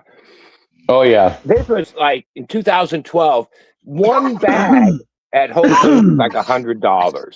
Like each bag you ended up leaving with was around $100, but it was good shit, right? But it was so expensive. Yeah, Good stuff, bud. Hell yeah. yeah. Like ultimately, the root of all the shit is money. So like, and Yes. Yeah. like Yeah. John was Yeah. starting to point out, like, yeah, Yeah. just follow the Yeah. money, and you'll find, and then you'll see the Re- true Yeah. game. reduce our losses, reduce our shrink, right? Because Yeah, that's money going straight to the garbage, Right. or what would have been a sale that product now is straight to the garbage. Those are losses, and increase profits. yeah. That's the Well, mantra. like Reduce our losses and increase our perishable things profits in the every grocery year. store Those numbers got to get better. They push are and push every year are to called improve those loss numbers. leaders. Like the grocery store doesn't make zero; they lose money on the produce section, right? You don't realize how much they're constantly throwing away, right? More than they sell, right? That just brings you in to buy the other shit. That's the loss. That's a loss leader, right? They have the produce And section that is a loser. here's a little side note on that. We would sell our garbage dumpster to pig farms. Yeah, Now listen, it wasn't a produce fucking garbage compactor. Everything went in there. It was garbage. It was a Mm-hmm. garbage compactor. Mm-hmm. But because there was produce and leftover meats and shit, they would Mm-hmm. literally sell that dumpster to pig farms. Mm-hmm. So, you know, go out and stand in line and buy your pork chops right now, folks, because that's what they're feeding your pigs. Well, you mentioned like when I was a But kid, again, we only bought turning our a meat. waste stream, right? A waste stream that they would have to pay for the garbage to be hauled off. Now they get paid by the pig farm to have it delivered. Yeah, So part of yeah, the just feed the conglomeration pigs era garbage. that we're It's in, just going in a human mouth and later on. the It's no big deal. brick and mortars have been eliminated. But when I was a kid, my mom only bought our meat at the butcher shop. I don't Yes, even know where yes, there's a butcher yes. shop, and God forbid the Right, prices at a right. butcher shop that exist would be just beyond, right? Hmm. Yeah, we've Well, lost a that lot of the eh, entrepreneurship, right, but businesses in yeah, our culture, to the point where you have to work, you have to spend a bunch more and work harder to attain Yeah. good stuff or healthy stuff. yeah, and but that's one of those skills that people just don't know about. Being a butcher, that was No, an admirable butcher job. You know what I'm is a saying? dying Yes, yes, field. man. Listen, they're Yeah. no longer supermarkets are no longer getting sides of beef and breaking them down. These guys get pre-done cuts, Yeah, a big fillet, and then they just cut it into slices. They're just using a bandsaw to cut shit into little pieces. They are not breaking down beef and sides of beef. They're not real butchers. They're meat cutters. Hmm. I That's mean, exactly what they honestly, are. they're not butchering an That's animal exactly what they down. They're are. just taking cuts of meat that are already separated and just Yeah. putting them in packages for you. Right. I And used like, to be a manager at a supermarket. I knew the guys in the back. They would even tell me back in the day we'd get sides of beef. They loved it. To them, it's like they're Lucy on the conveyor belt now. It's just dumb work. They're just taking a piece of meat and cut it into slices and packaging it. They actually yeah. don't like it. They liked and missed the old days when they could take a side of beef and really put their artistic whatever, you know what I mean, like their abilities into Right. it. Their abilities into what they They were A lot doing. of these Yeah. butchers don't like now that they're just hired to do dumb work. They're Right. not really Yeah. butchering. That used to, and I see some comments that's in here. Yeah, when we raised our own pigs, that used to be some of the best meat that, and we used to just share that with our community. You know what I'm saying? And when it came down to it, everybody knew that we had hogs. Everybody knew that we had some form of animal. Because guess what? A lot of times they couldn't feed themselves. You know what I'm saying? Especially growing up in South Carolina. Yeah, absolutely, man. Absolutely. Yeah, and I'm gonna tell you right now, we may be coming back to those days of maybe bartering and trading some shit. You know what I'm saying? Because maybe our money system might not be what it is. So, but yeah, yeah, man, yeah, it's a lot of stuff to think about when you start to grow your own stuff. Absolutely, but it's always gonna be better than the other decision. So.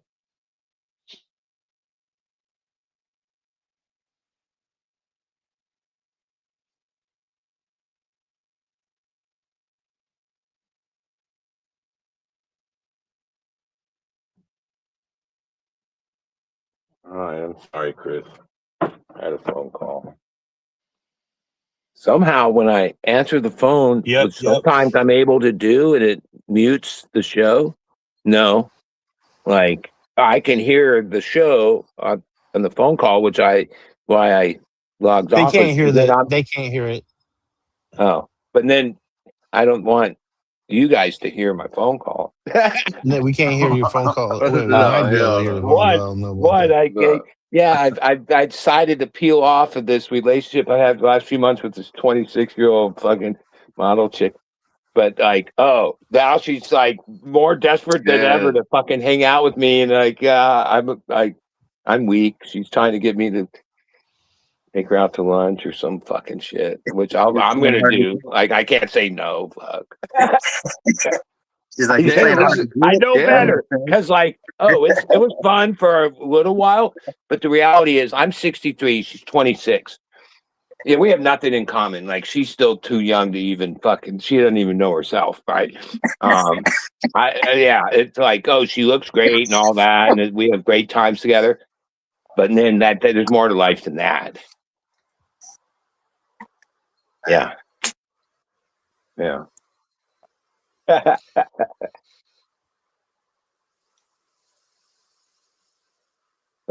Doesn't make it that you just can like not act on it. I don't know. I'm a guy. Shit. Whatever. But now my playing hard to get. I noticed she stepped up the game. Like her. Like at first, I was the fucking on the the or calling her. Now I stopped that. Now, yeah. We're gonna give you the nickname Hugh Hefner. You keep it up, bud. Well, yeah. But like, you stop it. I brought her with me to my best friend's band rehearsal where I've known all these guys like 30 years. Oh shit! And band I was like, the next weekend I went and I didn't bring her, and then they were asking me, and I was like, yeah, baby daddy's so fucking two of the guys basically medicated. when I He said you're just enjoying everyone talking. I was watching him. I'm like, look at it. She doesn't even look 26. She looks like maybe 21, right? And it maybe don't take that me way. long, Grumpy. It don't I take was me embarrassed. long. I was like embarrassed. I didn't want to because 2 of the 5 guys were like, yeah, my daughter's older than her. And I've known their kids since they were little kids. Like, that doesn't feel good to me. That's great. Like if the girl you're with, you don't want to take into your life because you feel that way. Well, that was one of the decisions where I decided, yeah, I shouldn't be fucking with this girl. That she's too young. Right. You guys have a good day. I got to go get my fucking medical squirt renewed. Oh shit, that's what's up, Grump. That's good. Hell man. yeah. Good, I keep man. it. I keep it up every year, bro. No matter you got what. to, man. Yeah, That's man. right. Okay, good, man. Good. We'll good, see good. you guys. Have a great day. Great fingers. Much love. Have a great day, bud. Baby daddy. You had a great show, baby daddy. I loved your show. It was awesome. So much, Grump. Appreciate the medical it, thing. I find it ironic that basically we legalized weed, Prop 64, or different rec weed across the country, which basically wiped out medical weed that was Prop 215 and the system before that. And now the federal government is coming in with Schedule 3, right? And going back to medical, but they destroyed medical, right? Like it's weird that now we're going back to medical when we had medical for like 16, 20 years. Like and 98 or 96 is when we voted for 215 in California.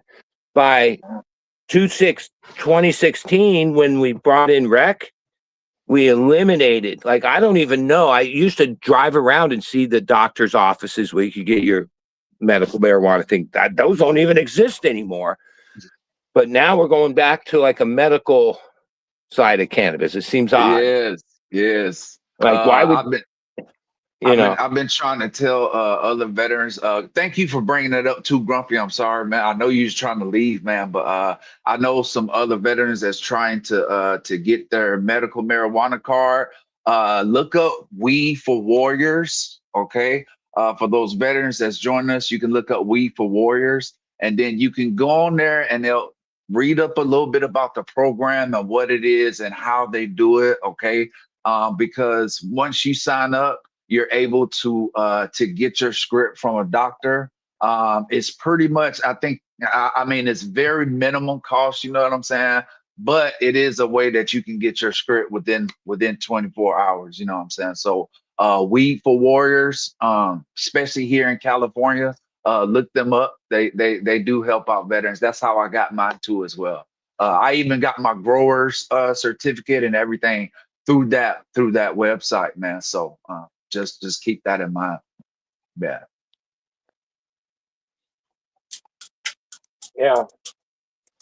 I had my medical from 1998. Would pay every year, which I thought was a hustle, right? Because if they tell you have diabetes, you don't have to go in every year and pay them to tell you still have diabetes, right? But medical weed was like that, no problem. It had its benefits. I think it was in 2018. I just weed's rec legal. I didn't really, I don't know. I didn't keep my card up. Mm. Mm. Yeah. But I still have it, and I still have the expired in my wallet. Yeah, just Because keep in mind. I remember there was a case I was following in the California Supreme Court where a cannabis grower was busted, and he was in the appellate going to the Supreme Court. He was winning the cases. I should look it up to find out whatever happened. But what he was saying was what I was just saying a minute ago, that, he had a medical card for a few years, but then it had been expired for 2 years when he got busted. And then he was using the legal argument that, like, that just because I didn't keep my card up, my medical condition didn't change, right? Yeah, like he was arguing the point that, like, because that was like the doctors put that in. If you read the Prop 215 law, it didn't say anything about doctors having to renew your shit every year. The doctor made that part of it. You know what I mean? Like, no other medical thing to pay them to continue your diagnosis. You know what I'm saying? With cannabis, you had to pay them every year, which was just a way they could make money. Right. Right? Because technically, like, whatever my condition was that I needed to have the medical, okay, that didn't change. Right? Oh, it was a there was a game like we were saying earlier. Oh, follow the money and you'll see the game. Yes, there's a lot of stuff happening with that with that too, and veterans with with disabilities and all of that stuff too, man. So just keep that in mind too. We'll really make progress if you're a veteran, you get your medical care through the VA. You should be able to go into the VA and say, yeah, I'm treating myself for PTSD or whatever with cannabis, and because, like, the crutch of the deal with getting a medical prescription or whatever recommendation is what they call it, is, the doctor, you tell them some ailment, and then the key legal question is, what are you doing to treat it? Oh, I smoke marijuana. Does it give you relief? Yeah. And then he would give you the recommendation, right? But mainstream doctors, they still not on board, right? Like most of the doctors, like I had the same doctor.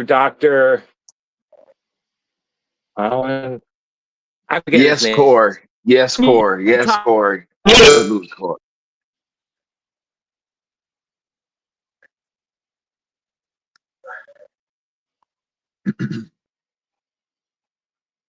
Yes, Corey. I was just looking at your age guy. So he was doing Botox. I tell my friends, because at that point I had no other doctors. I wasn't going to other doctors for like 35 years. I didn't need a doctor. But the last person I would ever want advice, real medical advice from, would be my cannabis doctor I had for like 20 years. He was a what do you call him, fake doctor? He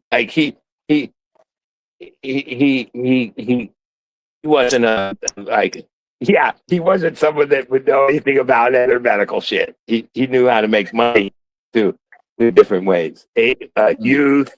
His main thing was youth, and then he added the cannabis thing. Yeah, doctor, whatever his name was. I understand. It is what fake it is. Doctor. There's a name for it. I forget what we call those guys. The quack. Yes, Rick Chaos, thank you, man. Cannabis is starting to be a little bit more accepted than what it used to be.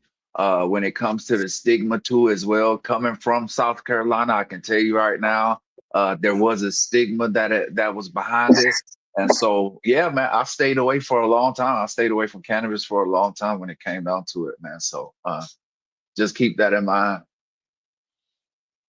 And that's why I started my channel too, as well, man, to kind of get rid of that stigma, because it definitely is, man.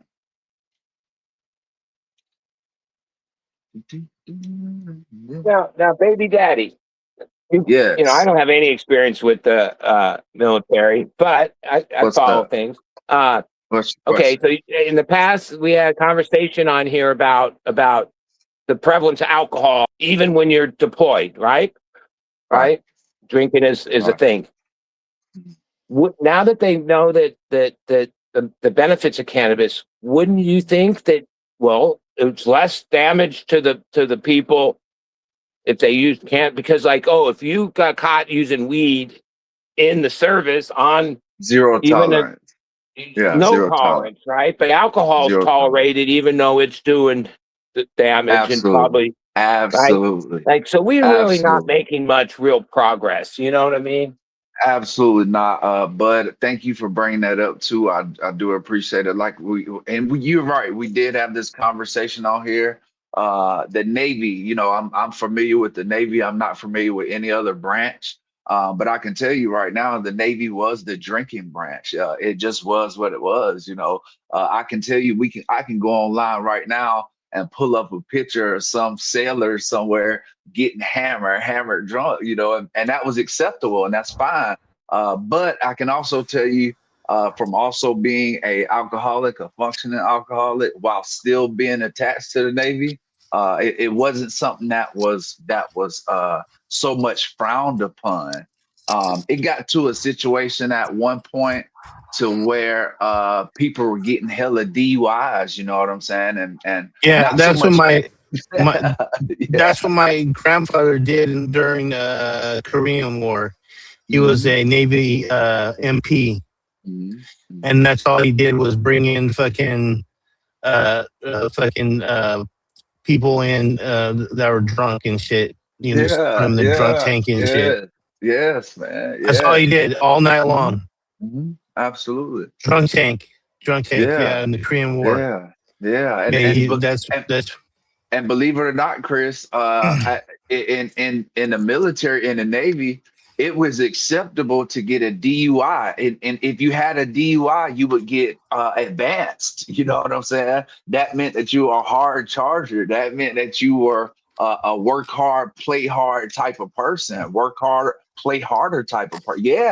Yes, buddy. And I imagine if you got possession of cannabis, you were kicked out, right? Of course, yeah. There's no zero tolerance. There's zero tolerance. That's what I tell people. But that's the drug.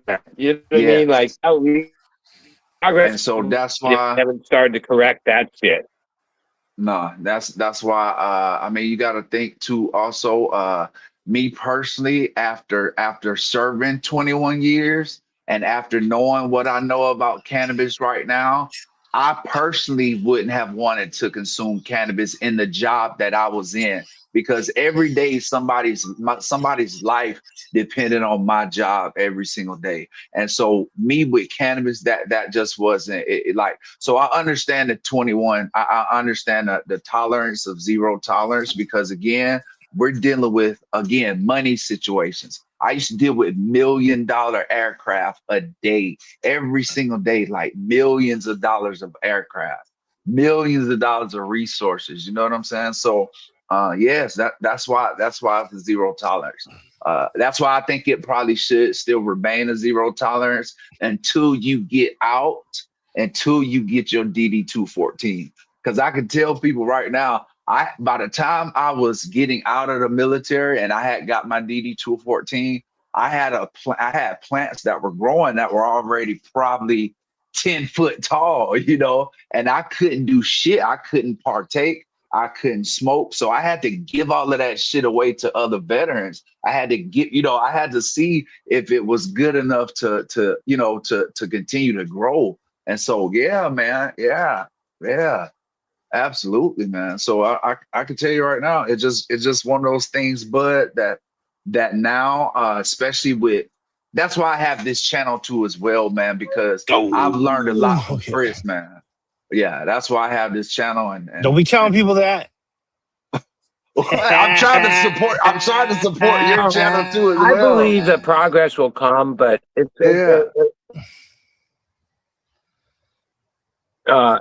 going to take fucking a long time, man. Right, like before, it is. Yeah, It really is, You know, but it is, but it is. And like I said, I don't know, I man. mean, I Hey. don't know if you guys know I take a risk coming on here and telling people Oh that I yeah, we know use that. can okay, Yeah, cool. yeah, Thank you, yeah, yeah. man. We you Thank know that goes without saying. okay, thank you. You know, my Thank you. dad Thank said that the first thing he said. Yeah, that's the first thing my dad said when I was talking about you and everything. He okay. said because he's a veteran too, Okay, cool. Shout out to and him. he goes to the VA office all the time. I do too. So Yeah, yeah, so Chris. I use the yeah. I use the VA. I have to use the VA because that's where most of my mental health care comes from. Is the VA. And so Yep. yeah. Yeah. Yep. yeah, yeah. Yeah, that was the It's first thing he well, said to I don't me. know what you call that word, but it seems like they're not using. They're not changing with the times, or they're very slow to accept Of the course, reality. they're the Of government, and course. also they're the military. Yeah, It's the yeah. slowest changing thing. Right. It is, man. It is. It really is. They have what is it called? You said that they have traditions, Hmm. and they have, like to uphold Customs, to those courtesies, traditions, and customs, traditions traditions. and They have things courtesies that they as well. uphold to. Right. Yeah, there's certain custom courtesies and traditions Hmm. that being in the Navy, that has unfortunately drinking and party was one of them, so Oh, I it is agree. It was going to port.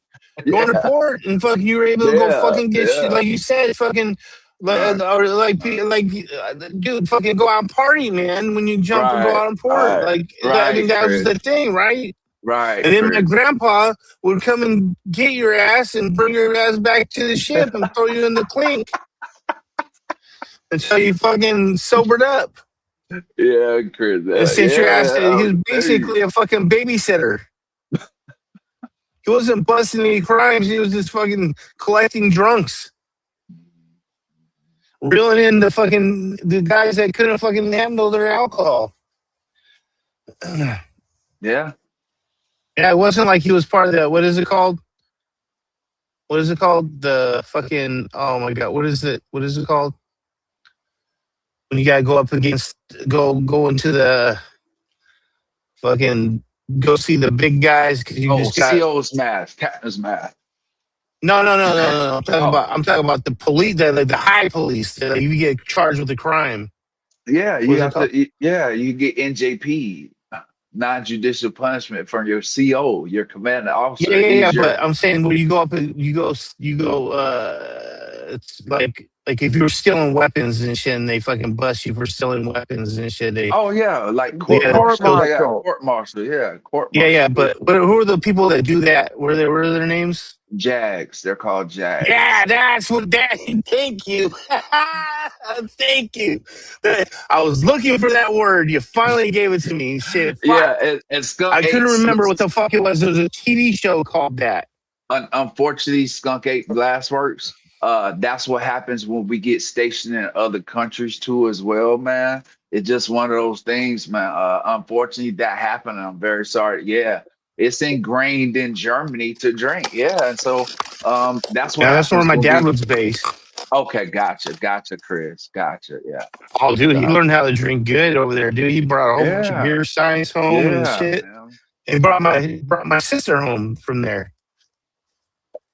She was Okay, born on the Frankfurt Army base. okay. That's what's. Oh, okay, cool. And then Skunk Eight Glassworks again. Like I'm not a. Hopefully he gets the help he needs, especially when it comes to PTSD, man. But yeah, yeah, for sure.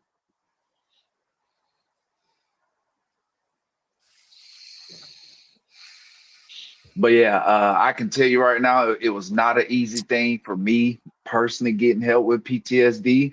I basically had to tell them, hey, look, man, I'm pretty much ready to end it all, and then that's when I got the help that I needed. All right, that's exactly when I got the help that I needed. And I unfortunately had to do that. And and almost be able to go through with it, you know, to get the help that I needed. So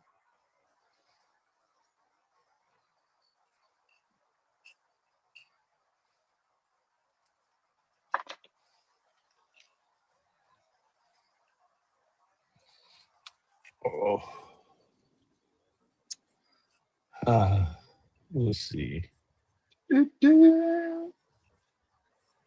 it is. Copy.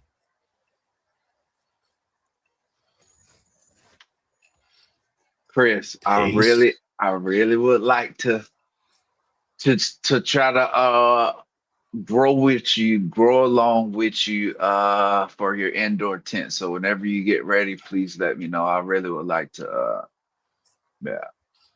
Yeah, dude. Everybody's gonna be able to see Okay, how gotcha. horrible I do. No, man, no. First of all, you gotta get rid of that Yeah. shit. You can't, you gotta be confident, man. It's gonna be easy, man. It's gonna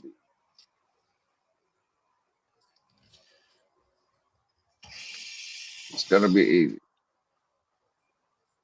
Yeah, primary perception. Yeah, anytime, man. Yeah, we all have a story, and my story involves some cannabis and some great people and a great community. I'll With bet a money though, Chris, that your first crop will come out perfect. Beginner's luck, and then right. like 2-3 crops in is when you'll get hit with Thank the you, shit that bud. happens. Yeah, You know, thank you, bud. Yes, thank you, bud. like Yeah. I say it all the time. I don't know if it means much to other people. It's not a matter of if; it's a matter of when. Mm, Uh, mm. You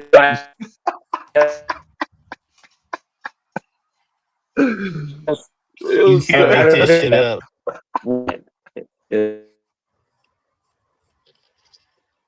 Like man. I taught a lot of people get going, and they'd have the first best crop ever, and then like 2-3 crops in, they would end up like in the other direction.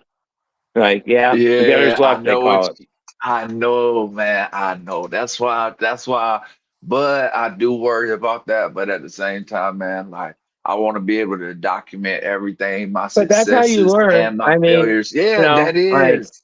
That's how you learn, but that's how you learn, man. And so I want to get and to the a point internet there. and the kind of information available online is a blessing and a curse, because like some of it is just keep it simple. I don't Right, like it's all this information. Some of that is what uh uh like I said it earlier, baseline. Like my method was always have a baseline that I knew worked pretty good, and then I would try right, a new product or right, something. right, So baseline where to right.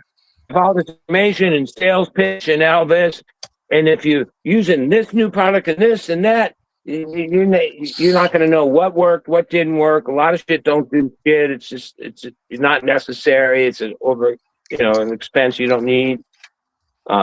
They make you think that you need it though through their claims of whatever the product is, whether it's organic amendments or salts. It's games played both.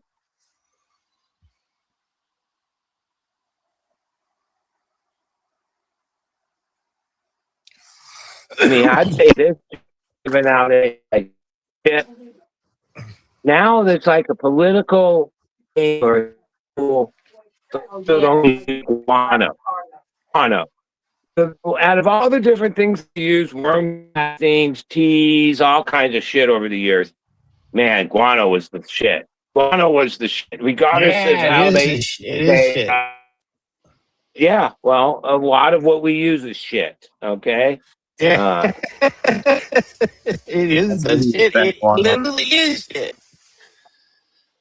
yeah, but like, yeah, it definitely made things crusty, and you didn't use too much or you used the right amount of it. It had good effects. Like it grew good weed. Oh yeah. Fuck yeah, dude. But like now, because of the way they harvest it, they use whatever, you know, it's got a bad rap. But by the way, guys, guano's good. I just dropped a update video of my garden on the Patreon. Go check it out whenever you get time. And that way you guys can see how fucking big those fucking plants are getting, dude. Holy shit. And I'm learning more about them. Watching, like I said, I was watching Todd McCormick and shit, talk about them and shit, some of them. And then listening to things about the Afghans and the skunks and everything, the Afghan skunks, and how they're all Afghans, and then there's basically you're just fucking crossing it and crossing it to back into itself again. So yeah, I've been watching a lot of that shit, learning about the genetics. I'm interested in what I should be looking for in the diversity.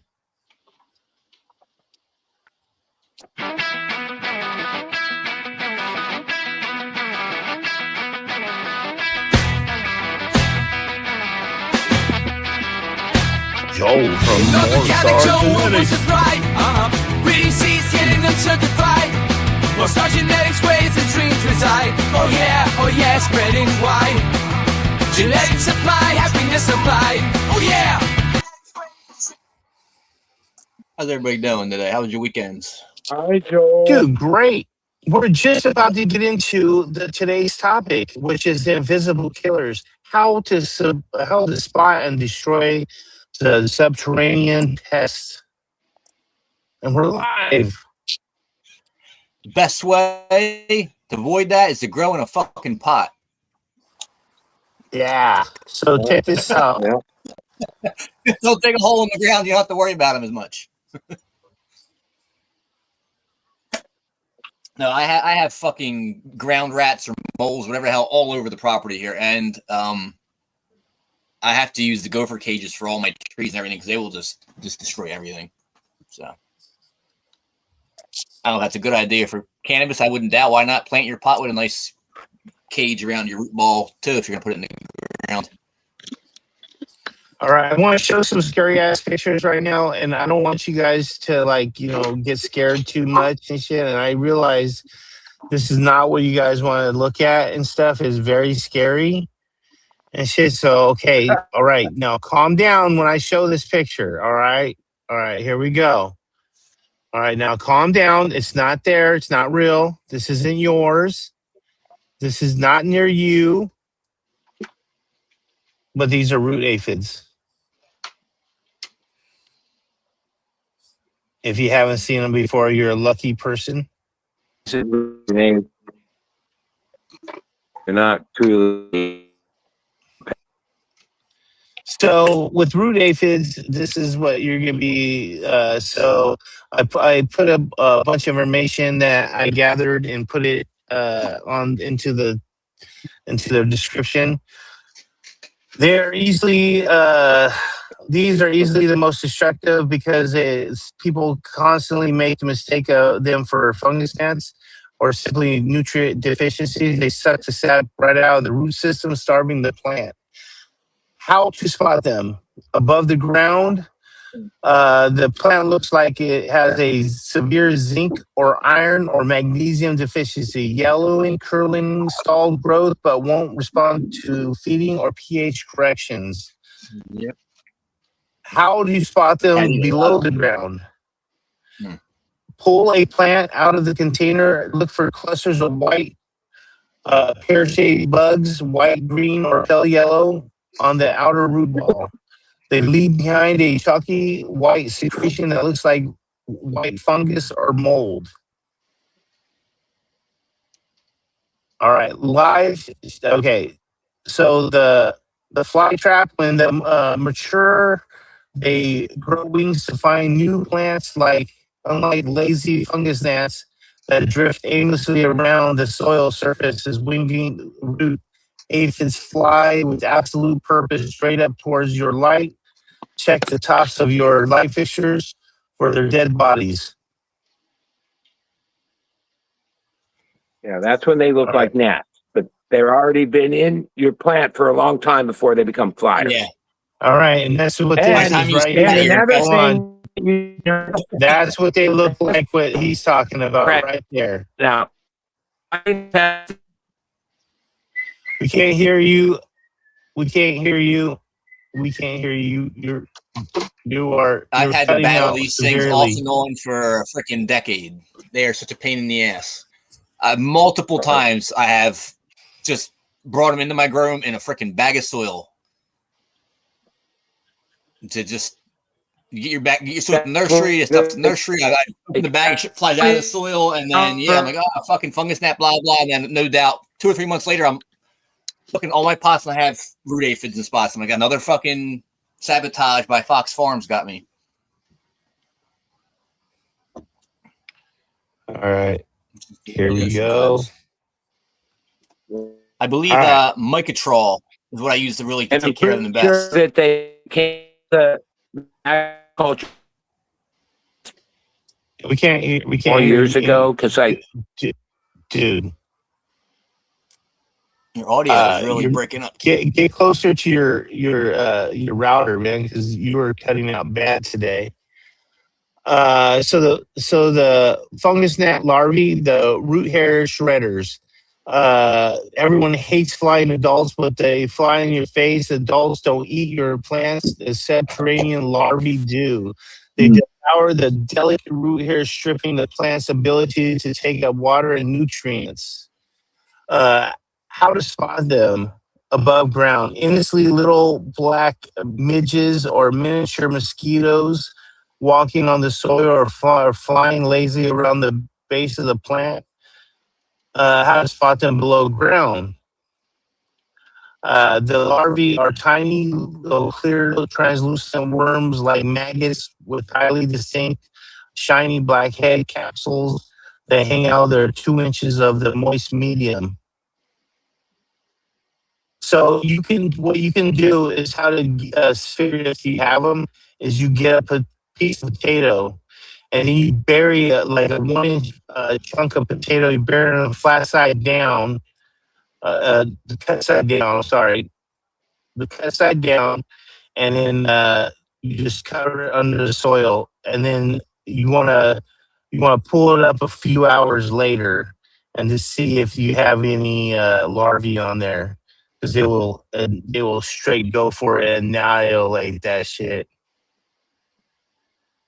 All right, I'm gonna show you another one that's pretty fucking scary. Right there. Pretty scary. Another one. Mycotrol. Is that mealybugs? Mealybugs. Oh god. Mealybugs, yeah, man. Mealybugs. They look so happy and dusty, dude. Right. Yeah. Yep. Oh, what's up, Yeah, Joe? Corey, How that's you right. doing, bro? Sorry about that. Mycotrol, the same. That's what the stuff is. Works good. What's up, Davey Daddy Grow? How you doing today? Good, man. Good to see you, Joe. Good, man. Yeah. Have you ever My had only day mealybugs? on here today. I'm booked all freaking week for work, so that's my only chance to get on this week, I think. Absolutely. I So understand. Joel, have you ever had mealybugs? I've never had to deal with mealybugs before. No. Have you had to deal with them, baby daddy bros? On my vegetable plants, Oh, geez. on my vegetable plants, and also on my plum tree. I had some on my plum tree really bad. Yes, I've had them in my orchard before. I've seen them there. yeah. Once or twice. That's about it. Yeah. Though. Yeah. All right. But So I got something for that. So mealybugs.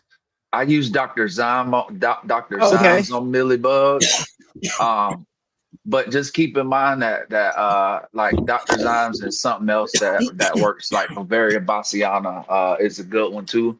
It works on multiple pests. So that's what I've been learning and finding out, Chris, that Bavaria bassiana works on a whole bunch. Yeah, a bunch of stuff, man.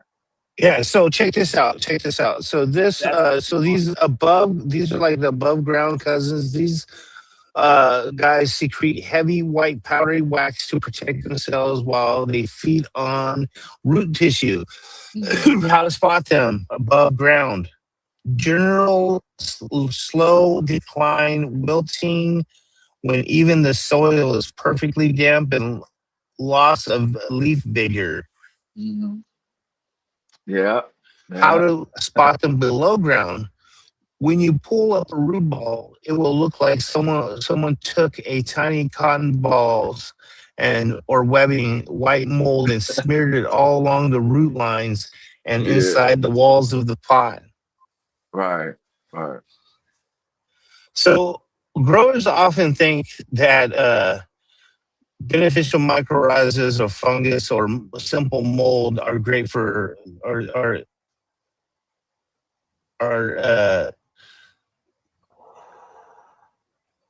mycorrhizas wrap around the roots like fine webs, whereas root mealybugs look like distinct chalky clumps, and you can physically scrape them off with your hand. Mm-hmm. Mm-hmm. Yeah. Right.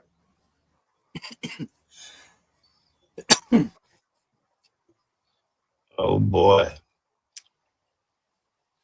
Yeah, they're a problem here, Chris. Like I said, I have them on my we I got had 2 them on buddy kilowatts.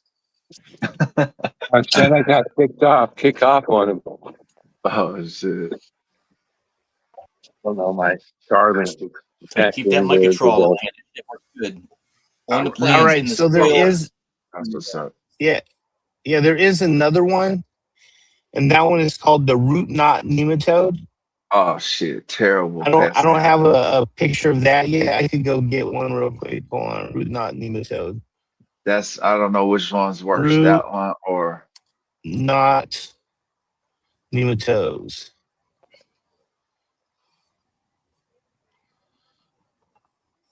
Oh Jesus Christ! Here we go.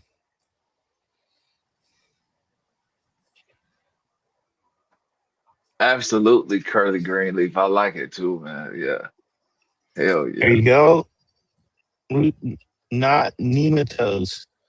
See, this is what they look like right here. These are root knot nematodes. This is what that does to it right here. All right, so I'm gonna go back over here. How do so these aren't insects, these are microscopic roundworms that burrow completely inside the root tissue and inject chemicals that force the plant to build its own miniature hotels for them. How to spot them above ground? Stunted plants, yellowing of the leaves, massive wilting during the hottest part of the day, even if the medium is wet. How to spot them below ground? Severe swelling, knots, and galls are all over the root structure. The roots look like deformed stubbies and completely lose their fine fibrous hair network. Nematode damage looks like knots or tumors on a rope. Once the galls from the root's vascular system highways is broke and nothing is getting up to the canopy, I think they drop off. So yeah, that's another fun one. Have you ever had those? Nope. Pretty sure I've had them before. Tell you what, the worst part about any of these fucking root issues is that your plant's like sending out signals every path in the garden. Hey, I'm feeling sick. I'm really vulnerable right now. Come and get me. Yes, come get me. Thank you, Joe. Yes, Joe. I'm glad that you said that, Joe. That is right, man. That is very true. I mean, once it starts, it's hard. I mean, when the roots, it's hard to deal with, especially if you got a plant and you're like in flower. I mean, you're gonna do just kill the plant or take it too. I mean, meanwhile, it's sending out signals and it's drawing in more pests to your garden. And just keep in mind too that there is some plants that have like roots that have like nodules on them. So you got to kind of know the difference if your plants are showing signs when it comes to like the wilting and yellowing and stuff like that. Because there, like I said, there's some certain plants that have nodules on their roots too, just naturally. You know what I'm saying? So, for sure. And probably the best tool is having a good scope. And it's like a lot of these things you can't see unless you magnify it. Scope it. I mean, you can start to see the damage first off, Right, but like for to sure. really identify, 30x. yeah, at least. For sure. Right. I like it.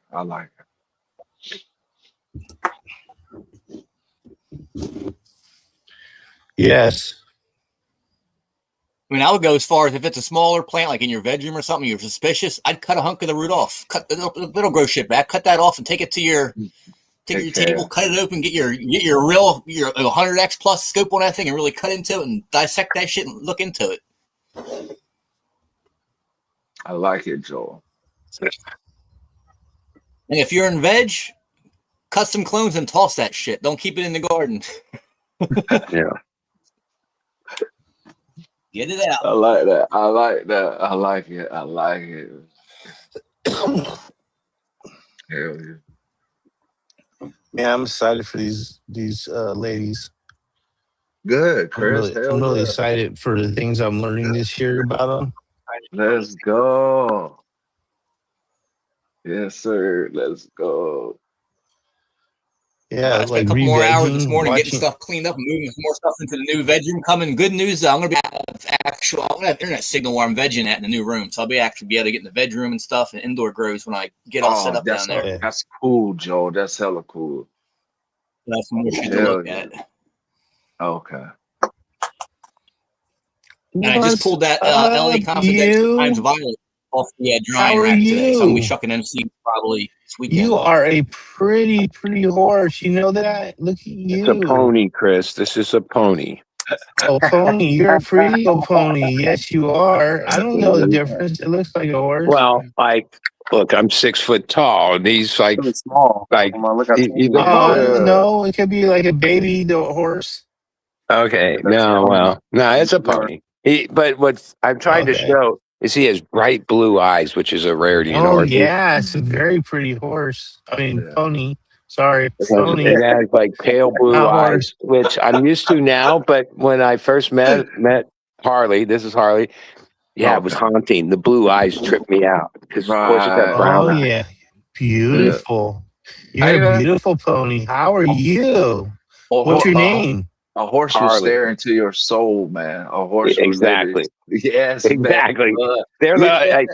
Cannabis is a very healing plant to grow. It has like a soul thing going on. But horses are like another whole another degree. But like I said, I did some they call it equine therapy, right? Yeah. And it was amazing. It was pretty good too, man. But yeah, that's one of the things too that they're coming up with to help people as well with PTSD and anxiety and depression and stuff like that, working with horses, man. So definitely love what you do, man. But I knew we was connected from some reason. You know what I'm saying? Yeah.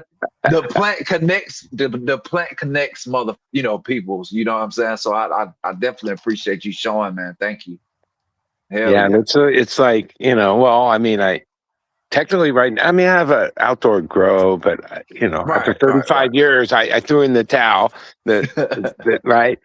And then, I find myself with the horses, which it's like, well, if I can't do my number one passion, my next number one passion are horses.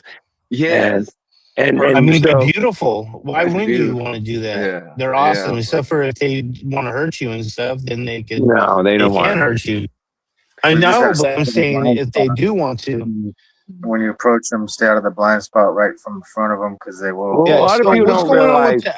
Explain to me what's going on with that right there. What's going on? Oh, it's a fly. It keeps the flies out of their eyes. Right. But they can see through it? Oh, yeah. It's a mesh. Yeah, it's a mesh. Oh, it's a mesh. Okay. I thought you were blinding it. All right. No. Yeah, because otherwise, flies. So this is like a superhero mask for a horse. Yeah. Nice. It's like fucking spider horse. Spider horse. No, like one thing I learned about horses, like as you meet them or what, you know, especially people that don't know, horses have smelling you is everything. Like that's their main thing, right? Like, Native Americans used to say that they want to smell you, smell your hand, smell you, and then that's how they know you. You know. Yeah, they want to smell your breath. They want to smell everything. Yeah, they're very, you know, hella inquisitive. I love horses. They want to make sure that you're not eating horse. Well, they definitely like know your vibe. They know your vibe. Like they know your vibe. Yeah, you look like a superhero horse. That's awesome. They can feel your vibe. Right, every time, Hell man. yeah! Look at them. Yeah, they definitely will. This is called Cookie. Tell. It's a female, Cookie. Oh, female. She's beautiful. Cookie. She's my favorite. She loves me the most. She's beautiful. You see a mask. Yeah, she's beautiful. She's awesome. Look at it. Yeah, she's a superhero horse. Yeah. Well, our relationship as a species, humans with horses, goes all the way back. I mean, it built most of our well, before there was like electricity, gasoline, diesel. There was horses, okay, and you know, like most people have disconnected the relationship humans and horses have had for thousands of years. But it's so crazy you mention that because what I'm studying right now is talking about the migration and all of that stuff of domestication of animals and shit too. And so that's why, so I definitely dig what you're saying right now. Oh shit! Watch the front legs and watch it stomp because it's telling Buddy wants something. It's like, give me this one stomps a lot. It's telling me it wants either a carrot, a cookie, or some hay. But I've already broke her off this morning. Stomped and then it walked away. Said, "I'm done. I forget him. He's not gonna." Hell yeah! I told you, man. Horses are awesome, man. Horses are man. Horses are awesome, bro. Yeah, people don't see signs in animals when they do hang out with them. You know, like they'll look at you, they'll look at your eyes, they'll cry, they'll do all the things that we do. You know, like and then they'll comfort you when you're crying and all the same shit. So right, man. Right, green fingers. Can you give a horse edible? Korea. Well, yeah, there's people that do. I personally don't because I don't know all the results of it. I imagine at some point horses were wild and they eat grasses and stuff that they ate hemp when it grew wild, right? Feral hemp. Like, so they probably, you know, could, you know, like, I don't know about giving them an edible, but that they would, if I had some like fresh leaf, I'm sure a horse would gobble that up. They like that. That's what they like. Grasses and I've given not my horses, but the horses I used to watch a few branches of weed before. Like back in the day, they were seeded weed, but they ate it. They ate the whole branch. We know that because it happened on here. Remember when it happened to the shooter? I think his sources. Oh yeah, hell yeah, it's right. I remember that. And then the other shooter, the fucking. I think the goats got it. I think the goats got it the last time after that. Right. Goats eat everything. Eat the fucking siding off the house. Right. Yeah, clothes, fucking trash. What's that? When I first got to the homestead, the goats were on the power lines, walking across the lines, and I was like, "What the shit?" Yeah, they found their way up to those big old crazy power pole, like the ones that got X's, and they got all the just two. Yeah, they got up on those lines and they were walking across. And, I couldn't hear them anymore. They got further and further away. They just took the fuck off. Yeah, they're really freaking cool. They are so much work to take care of. They'll escape from anything. They'll get into everything. They'll eat everything. They're stubborn as shit.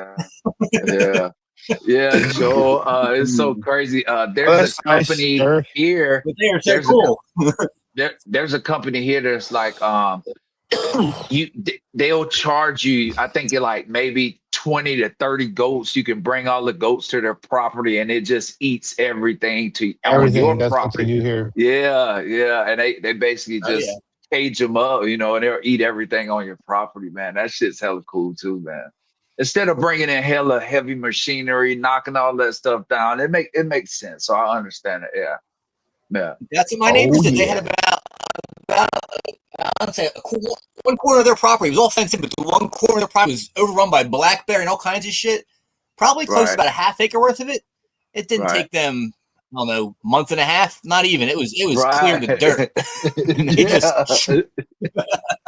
Yes, Joe. Yes, man. Yeah. Now they have 2 goats right now, but they have their property basically sectioned off into like 5 different sections, and they don't have. And you never hardly ever hear yard equipment running. They just move them from different section. Those suckers mow it all down, everything. Yeah. Saplings growing, weeds, grass, nothing, just dirt when they're done. Okay, so there's a spot over on the river that they're fucking they're kind of like rebuilding and revegetating, so they're watering it. So, I was thinking about broadcasting some radish seeds and some other seeds over there. That's cool. To get those out there fucking growing too. That's cool. Because those things are, what they call them again? Bioaccumulators. They clean the soil. Help out the soil, for sure. Yeah. For sure. Yeah. That's pretty cool, Eric. They see what you water for post-race recovery. I like that. Right. That's pretty cool. Yeah.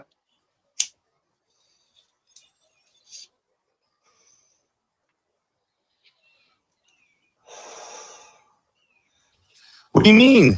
I had a task later today of pulling up my septic pump. It died on me. Oh, man. Nice. Yeah, I get to pull that up today and check the specs on that so I can order a new one. I'm just like, fun. Jeez. Past buzzing coming. All right, I don't hear the pumper. I swear I heard the thing buzz. I'm like, maybe it's my head. So I swear I walked by. It was all quiet. I'm like, that's a damn. Yeah, so I go down. I'm like, all right, let me check it out. Hit the button for advance it manually. Nothing, like no water. I'm like, fuck. I go over to the tank, lift it up, and it's like that far from the top. I'm like, son of a bitch. Dang, dog. Someone had some extra lasagna one night, and she had plugged up the system. A lot of cheese are out of Chicago Fire Pizza. Oh my God! Can you imagine those things? Oh, dude, those are great. I don't give a fuck what anybody says. Chicago deep dish pizzas are fucking awesome. I wouldn't call them pizzas. Damn. I would call them more like is a bud? I'm sorry. That's so good. Oh shit. Let's see, where is it at? Style. There it is. Bam. There it is. Boom. All right. There we go. Now everybody's on mystery. Chris, I think we're also going to be testing a LED light to see what the difference in the 2 lights is. So that's why I was asking you to see if you want to, do a grow along and see if anybody on the show wants to do a grow along. Yeah, I need to get lights first. And shit, okay. Yeah, you should definitely be able to use your show and your presence in this to get whatever they call it. Oh yeah, it's huge. My presence is huge. I'm world famous. Okay, but you got to play the game. Like I already know they're going to want you to make posts and tag and whatever. They don't get away for free. I'd advise you just buy your own shit, but I get the money's tight. You got a kid in college, so you gotta get it. But I know because I turned those offers down because you have to agree to like post. You're basically a shill for them, Absolutely, man. No, but the thing is, I fucking have a show every day. Yeah, and they're going to ask you to talk about their light or promote their light. That's why they're giving you a light. I mean, that's the deal. Like, you know what I mean? Yeah, so it's easy for me to do it. It's without a doubt easier for me to do it than anybody. I'm allergic to sponsorship. I don't want sponsors. I understand. I understand that, and I am also. But I'm just saying it's easy for me to do that because I have a show that's on 5 days a week and everything. So me just going like this, me just going, yeah, this is my grow today. Check this out, man. Look at these lights. They're awesome because they were free. Yeah. Chris, guess what? I already know you're not a dummy. Nothing is free. That's what I'm pointing out. Nothing is free. No, I know. Hell no, but fuck no. It absolutely. No, that's what I'm saying. Not to say Just like your Patreon or your garden isn't free. The footage you make, the light ain't free either. I like that, bud. That's hella good, man. It's okay. It's okay. I don't expect everyone to be a weirdo like me, but I'm allergic to that shit. No, you know what I'm saying, bud? Yes, man. Me too, bro. I can tell you right now. Fuck that. I'm good. Yeah, the sun's free. Yeah, man. Yeah, hell yeah, bro. That's hella good. That's true. Hell, that's why they don't want solar power to take off. You know what I mean? Like every new house should be have solar built into it, not something you have to put in afterwards. Absolutely. Right? That's simple. Oh no, the sun is free. They don't want to give it away like that. I think there should be a lot more incentives, and they should just have you do it, have it done for free, basically. Well, like the big rub in it is, you should. Most of the solar, you have to connect and sell the power back to them, and there's like a lot of hustle in that work. If you had a battery storage thing built in too, which that's where a lot of the expense is, then you wouldn't need to sell it back. You would just use it. You know, also selling it back is a hustle too. Like you don't make as much as they make. I'd like to get the Tesla wall, and I would like to get the roof too, as well as their tiles that are like roof shingles and shit. I think my roof is perfect for that shit. So yeah, I think it'd be a good one to do. Yeah. Plus, I'm gonna be needing a new roof in the next few years and shit. So, that would be awesome to get that done. Hell yeah, it'd be awesome. It's got to add a lot of weight to the roof, right? You would think, or do you think that it's I can tell you, my friend bought a house, and he's a general contractor. Okay, it had solar, right? And but did he have the solar tiles, the ones that were the shingles? Whatever. They installed the solar years ago. Okay, that roof was replaced before we put the solar in, but they did the solar and left like full. So the roof leaks. And to what do you remedy it with the warranty, all this? Oh, that company had been bought by another company, so all the old companies' work wasn't taken care of like that. So I mean,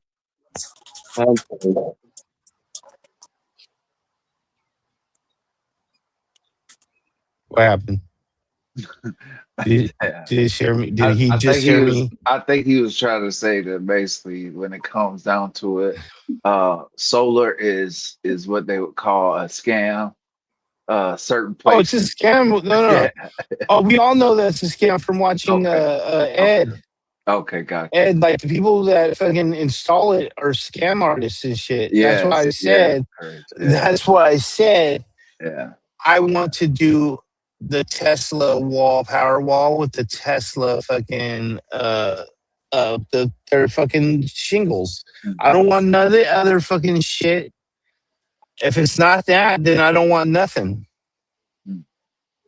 I'd rather have nothing than I'd rather have that. And it's more of a scam or not too. In California now, you got to hook if you're grid tied, you hook into the grid, and they use your power all fucking day long. Right, Joe. And then at nighttime, when you need power, if your battery's not charged, they don't give it back to you. You get 25% of that credited back to you is all. Right.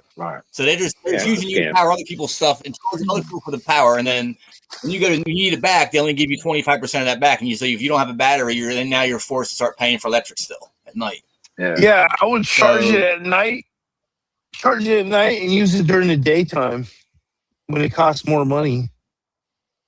Well, they won't let you do that, dude. Yeah, if I was going to do solar, it would be off the grid. I don't want to be feeding PG&E free money. No, you can do that. What are you talking about? That's the whole point. Yeah, hell yeah. That's the whole point to charge it at night and use it during the daytime. Completely. Because we have solar here. I have solar here, and it's a little bit. I could tell you, it's been a nightmare dealing with it, and I'm still dealing with it. And as a veteran, I shouldn't have to deal with this shit. Because it is. There's a lot of shit that I'm having California to do. changed the laws out here. I mean, I think it was 2 years ago when they switched the laws over. It used to be a 1-for-1. They used to be able to bank your power. If you were grandfathered in, you're fine. So if you gave you had reserves you could pull back from, didn't charge you, so you didn't have to even have a battery in your house, and you were good to go. But they were like, realizing we got to get these batteries sold because we need they're drawing power at night, so that's why they changed the law. So now you basically, if you don't have a battery, you're going to end up still using the electric company's electric, even if you have solar. Yes, and I definitely would. Now you got to get the battery going. Yeah, and I personally don't want to change right now and have to change. Like I personally wouldn't get anything from Tesla, but that's just me. But that, like I said, that's just me because there's smaller companies that's better companies as well, man. When it comes to solar, so like I said, I'm in the process of doing a whole bunch of other shit when it comes to this solar place and stuff, and so I'm telling you, it's crazy, man. Yeah, it's just nuts right now. Yeah, they're hot. Yeah, they need to change the laws. We should all be able to have our own solar panels, our own solar batteries. We should not have to be hooked up to the grid and feed the system. Exactly. It's all fucking bullshit. Exactly. That's as simple as that. But that ain't gonna happen. It started out that way, but then they changed. At this point, just follow the fucking money and nope, because the sun ain't free. They made sure of that. Yep. God forbid you have an electric car. Now you're charging your electric car off your solar. Laws for water. Yeah, just like if you went back 50, 60 years, people would not believe that. For water, you can have a private well on your property to irrigate your farm with. They're going to charge you $1,000 a freaking acre. Water. Yeah, even if they have a law that you cannot collect rainwater in a whole bunch of other countries. Became popular. Like, what do you mean I can't collect rainwater? Like that's now it's commonplace that we buy water. Property. It's crazy. Like if it's raining and I have a barrel. You don't see the Lorax, right? We're going to be buying cans of air before long. Yeah. It's not us, dude. It's not. Hey, listen. It's not us that they're worried about. It's major corporation water harvesting. They're not worried about the fucking little guy harvesting water. It's the big giant corporation harvesting the water. Well, this is the problem California constantly has. They make these laws for big companies. This is about a big cannabis farm, biggest and big that. But it encompasses everybody. So the little people have to deal with the same freaking law that crushes down on them. Yeah, exactly. They don't recognize the difference between a business that does $200,000 a year or $25 million a year. It's like, it's a small business. They're both the same. It's like, no, they can actually afford lawyers and a whole team of shit and blah, blah, blah to navigate stuff.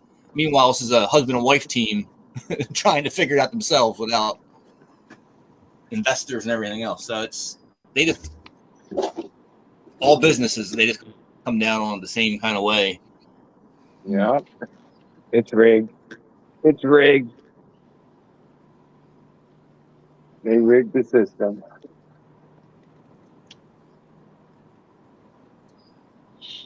The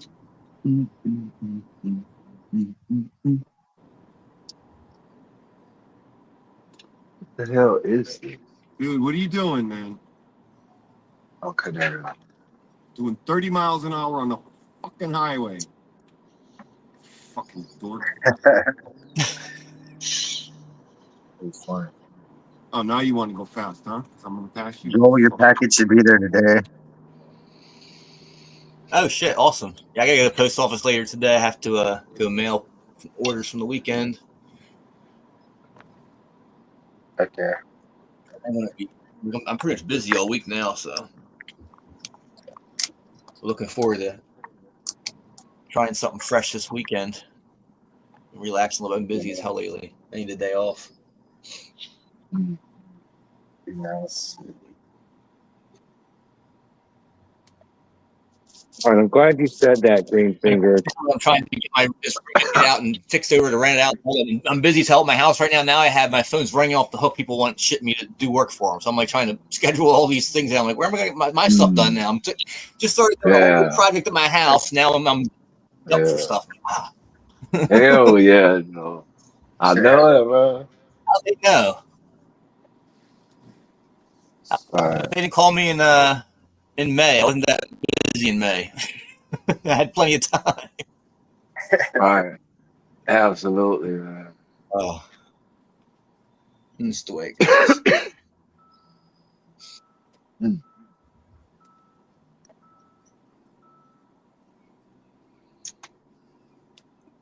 Well, oh snap! I got three peacock eggs so far this year.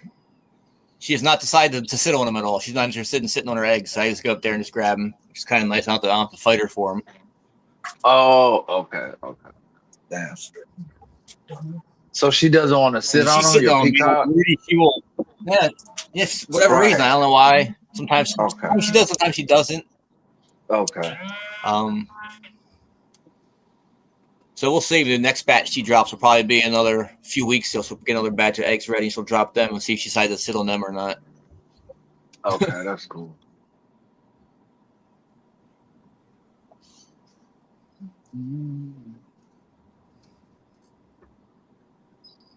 But I'm going to take them anyway. So I don't have time right now to raise baby birds, incubate eggs, and all that shit. Yeah. Right. It's a whole new skill I have to learn. I've never done it before. I don't want to learn it right now when I'm busy doing a bunch of other stuff. I want to be able to focus my attention on something. Especially as living creatures, I want to be able to focus my attention on it, not forget, because I'm busy doing other stuff, and God forbid something happens. Right. So horrible. Yeah. As much as I want to have a little baby peacock imprint on me, so I have a pet bird that follows me around the yard and shit. That'd be cool as hell. I don't have time right now to work on that project. Right.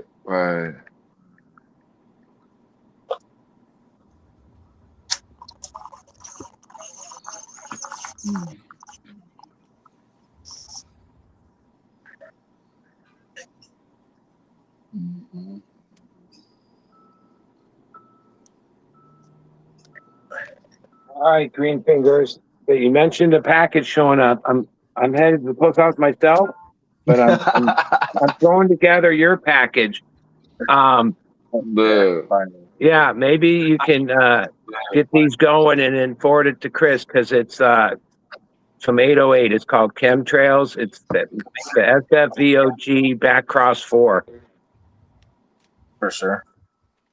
And I'm sending you the honey banana from DNA, and I'm digging out a couple other ones that you should have. For sure. Appreciate you, bud. I was going to ask for your address too, but if I didn't, I need your address again, bud. Right. I'll give you my PO box.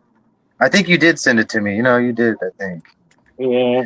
Well, if you need it again, I'll send it again. Yeah, I'll check. Let's see what else you want. Yeah, I got to get a package for you too. I got right here waiting. All right, wait a sec. How about banana biscotti Wilson? All right, that sounds like you all day. How about Cuban black haze? All right, those are those for you. Who's that Cuban black from? Oh, it's crossed into Wilson. I'm friends with Masonic, so like I have bags and bags of every fucking thing he done.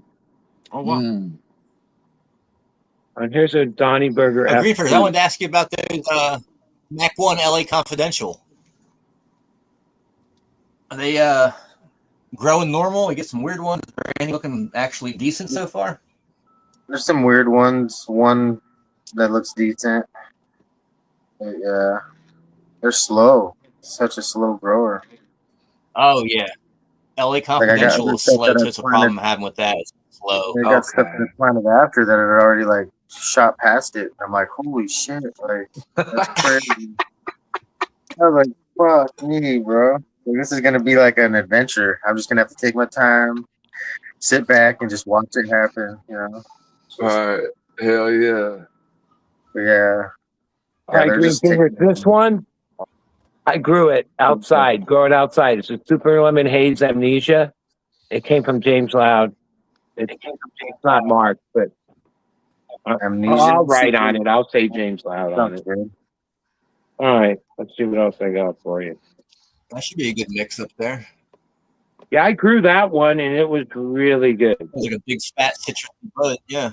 It was, to me, I didn't know it much about amnesia.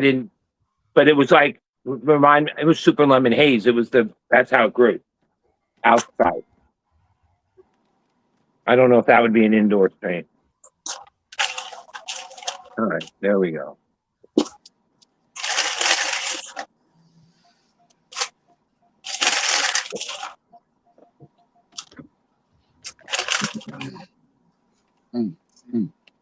Oh, guys, I want to go grab some lunch, and then gotta get some orders shipped out to the post office and everything. So, man, big y'all love have a good one. Joe. We'll see you a little bit later, bro. Yep. I don't get a chance to get back on this week. I'll see you guys next week, but we'll see. Of course, everyone's giving me a call for work now, and I'm trying to get shit done around the house. So, that's how busy I get. Hell yeah. Tries to call me. And shit it all.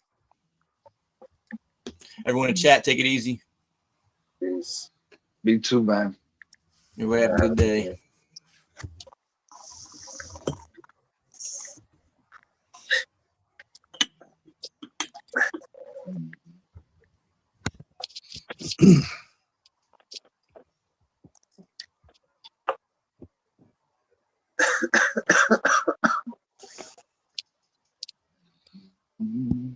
All right.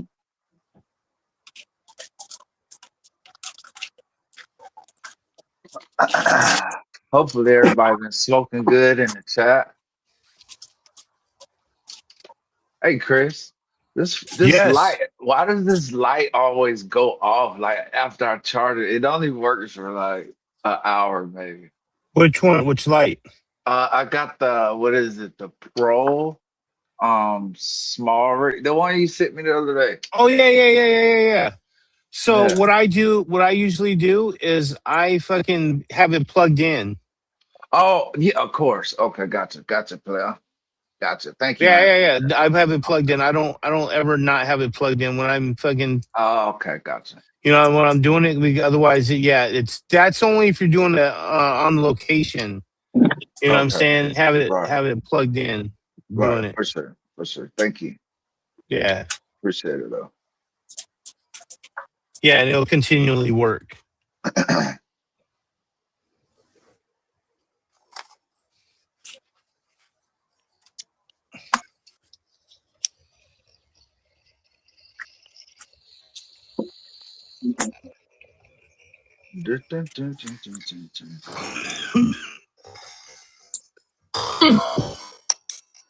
Shit. Gotta plant these seeds outside today. Let them struggle. They're gonna make it too. Yeah, man. Hey, that's how you know they're supposed to be here, green fingers. When they struggle outdoors. Yes, sir. They're supposed to be here at that point. Yeah, well, the Cupcake Gelinade purple sugar apple did great outdoors on the 4th of July. I planted them. They grew 3.5, 4 feet tall. Really? And they smelled hella dank, and then they turned out to be boys. I was like, damn it. Oh, I know it. So I Yes, let them man. pollinate everything. So I was like, you're pollinating everything, man. 'Cause I'm not just wasting this time I had with you. So yeah. Oh, I should So I have, let man. You them know what? pollinate. Yeah. So I got these seeds, Coyote Ugly with the cupcake gelinade, purple sugar apple. I'm gonna plant those and the Dairy Queen, and then the Colombian Thai. But all those were pollinated. Damn. Dad that loved it out there, so I'm gonna just keep growing these Okay. ones out there. Yeah. That sounds good, man. Good shit, man. I love it. I love it too. Hell yeah. See Man, what hell yeah.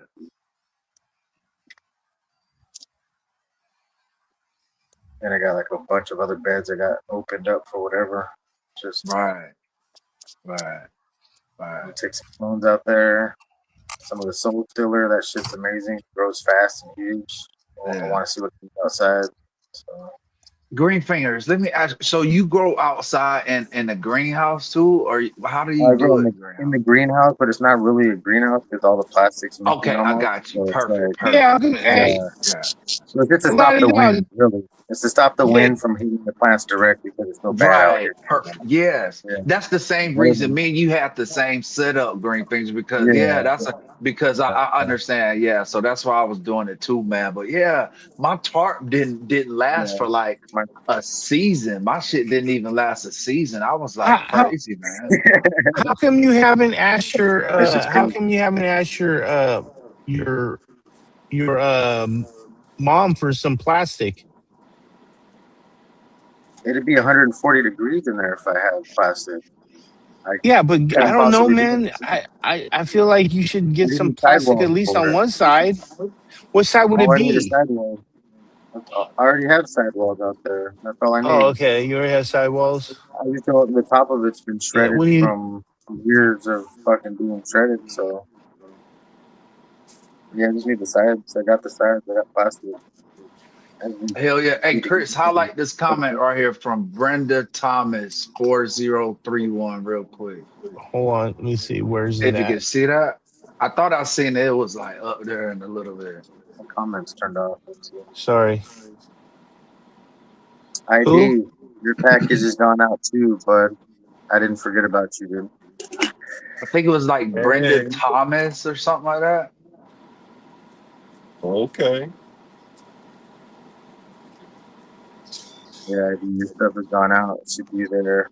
Check the day Need to right interact with here. chat, Guerrero. Stop ignoring your chatters. I see it right there. Shout out to Grumpy. What's up, Grumpy? Big love, yeah. Yeah, yeah, On the first, you're to be there on the first ID if you're yeah. still watching.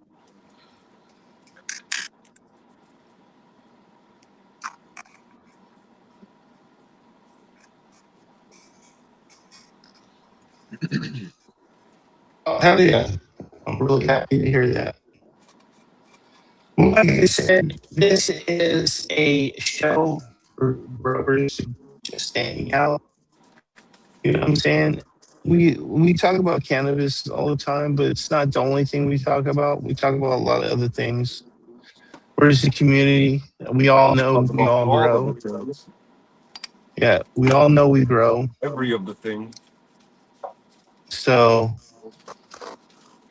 yeah, welcome to the fold. Welcome to the machine.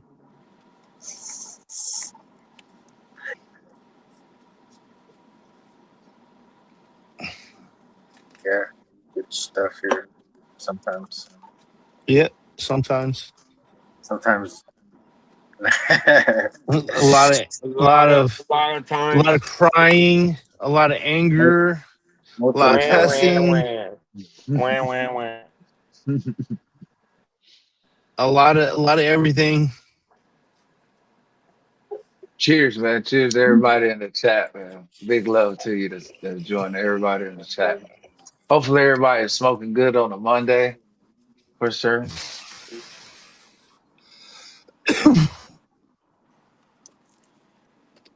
Hell yeah, been a great show today. Hell yeah, always.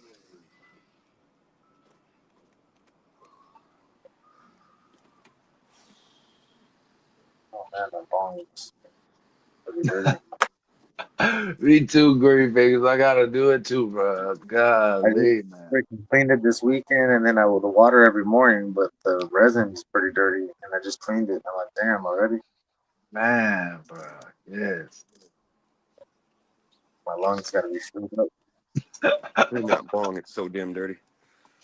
I know, man. I know. God, somebody. Mm.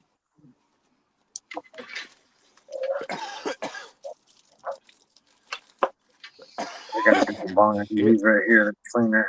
Fuck it. That's fucking smooth. Oh, that's smooth. Yeah, this one my dad was using. There's barely any weed in there because he doesn't suck it all through. Like I'll light it and make all the ash go through the bowl.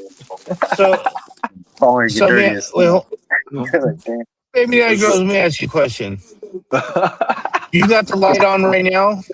No, Chris, I don't have the light on right now. It already went off, man. Go shut the tent so we can actually see you. Okay, hold on for a second. Really quick. Hold on. I got on pants. I'm just turning them on.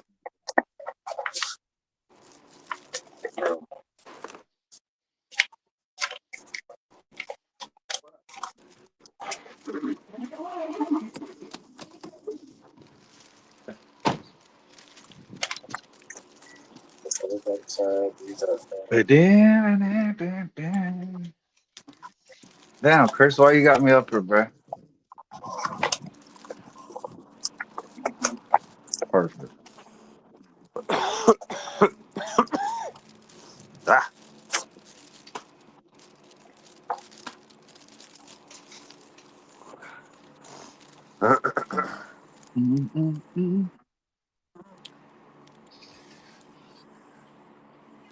I was saying that as I really am interrupting myself with me being on mute. I was saying we can actually see you now, and because we were not blinded by the light in the background. And then I said, when you get your battery charged up real quick and you turn it on while it's on and charging, you can actually fucking see you really good. It's really nice. Did you have it on at the beginning? I When you did. first came on? I had it on the Oh, beginning. I got, but then it was probably fighting that light behind you. I gotta go check this shit Oh, now. let me see. Let me turn it on real quick. I'll show you what it looks like, Chris. It's pretty good. It's no joke, pretty good. Good shit. And remember those buttons on the back, they do different things. So you could change Right. it I've seen from that. different colors. Right. I've seen Okay, that. from warm to cold. I do usually do in between. Right.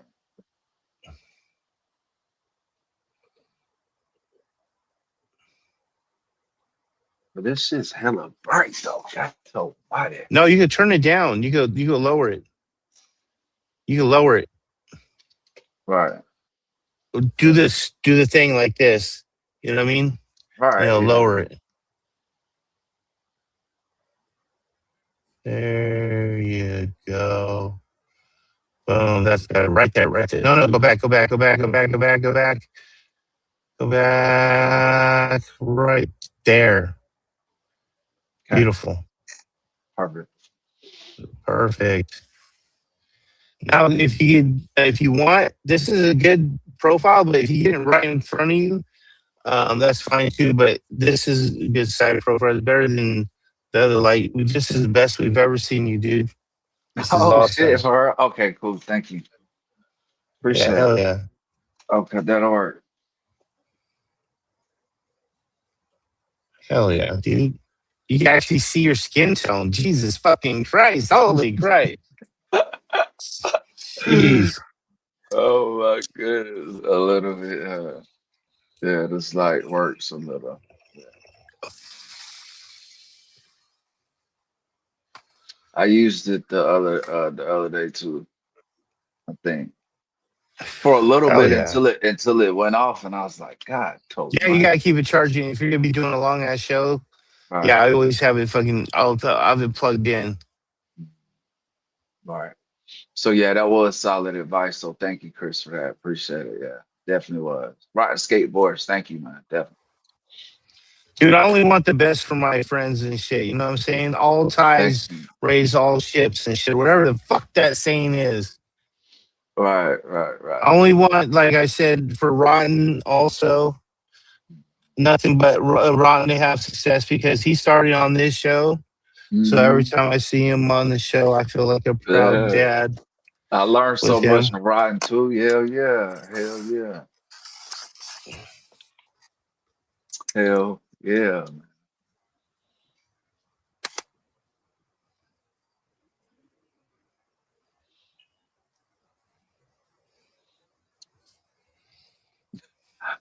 A Dorito? That's a Dorito great fingers. Hell yeah. Oh No dye. man. No dye Dorito. Tastes amazing. Okay, I was about to say, so that's what they're supposed to taste like, right? Okay, for sure.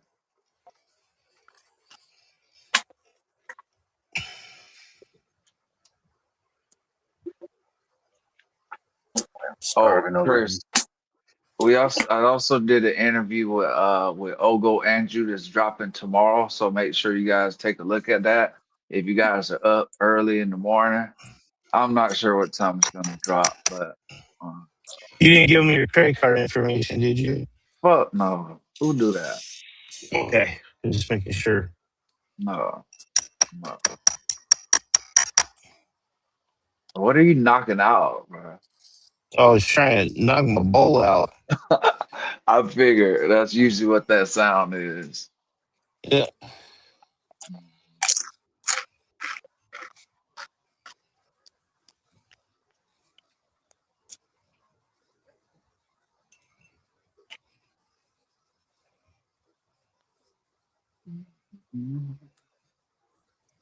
Just made a new poker so I don't knock my bowls no more.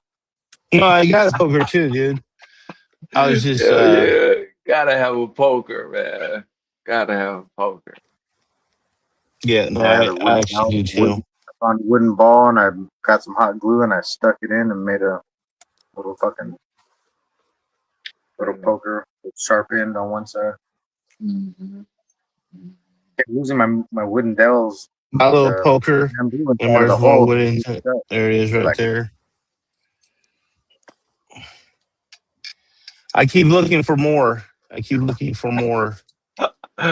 need to go on to what you call it and find one. Anything you'll do, man, you know. If it's the right No, I'm size. talking about this setup.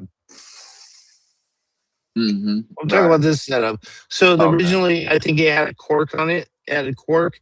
I think the cork wore off on it. I'm not sure if that's true or not. So I don't know. But yes.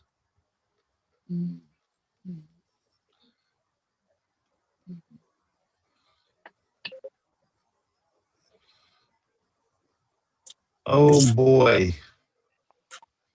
Hell yeah.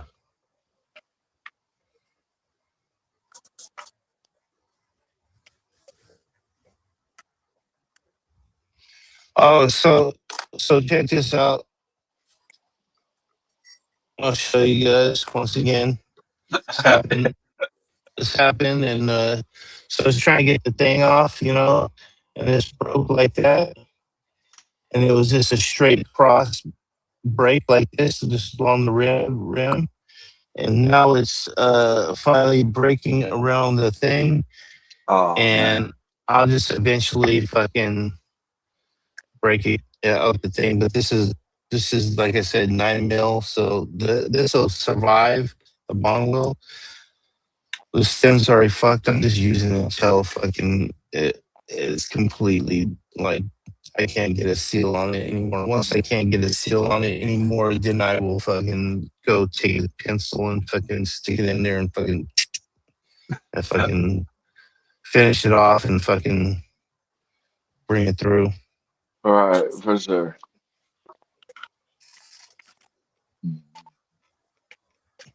But yeah, but it's getting there.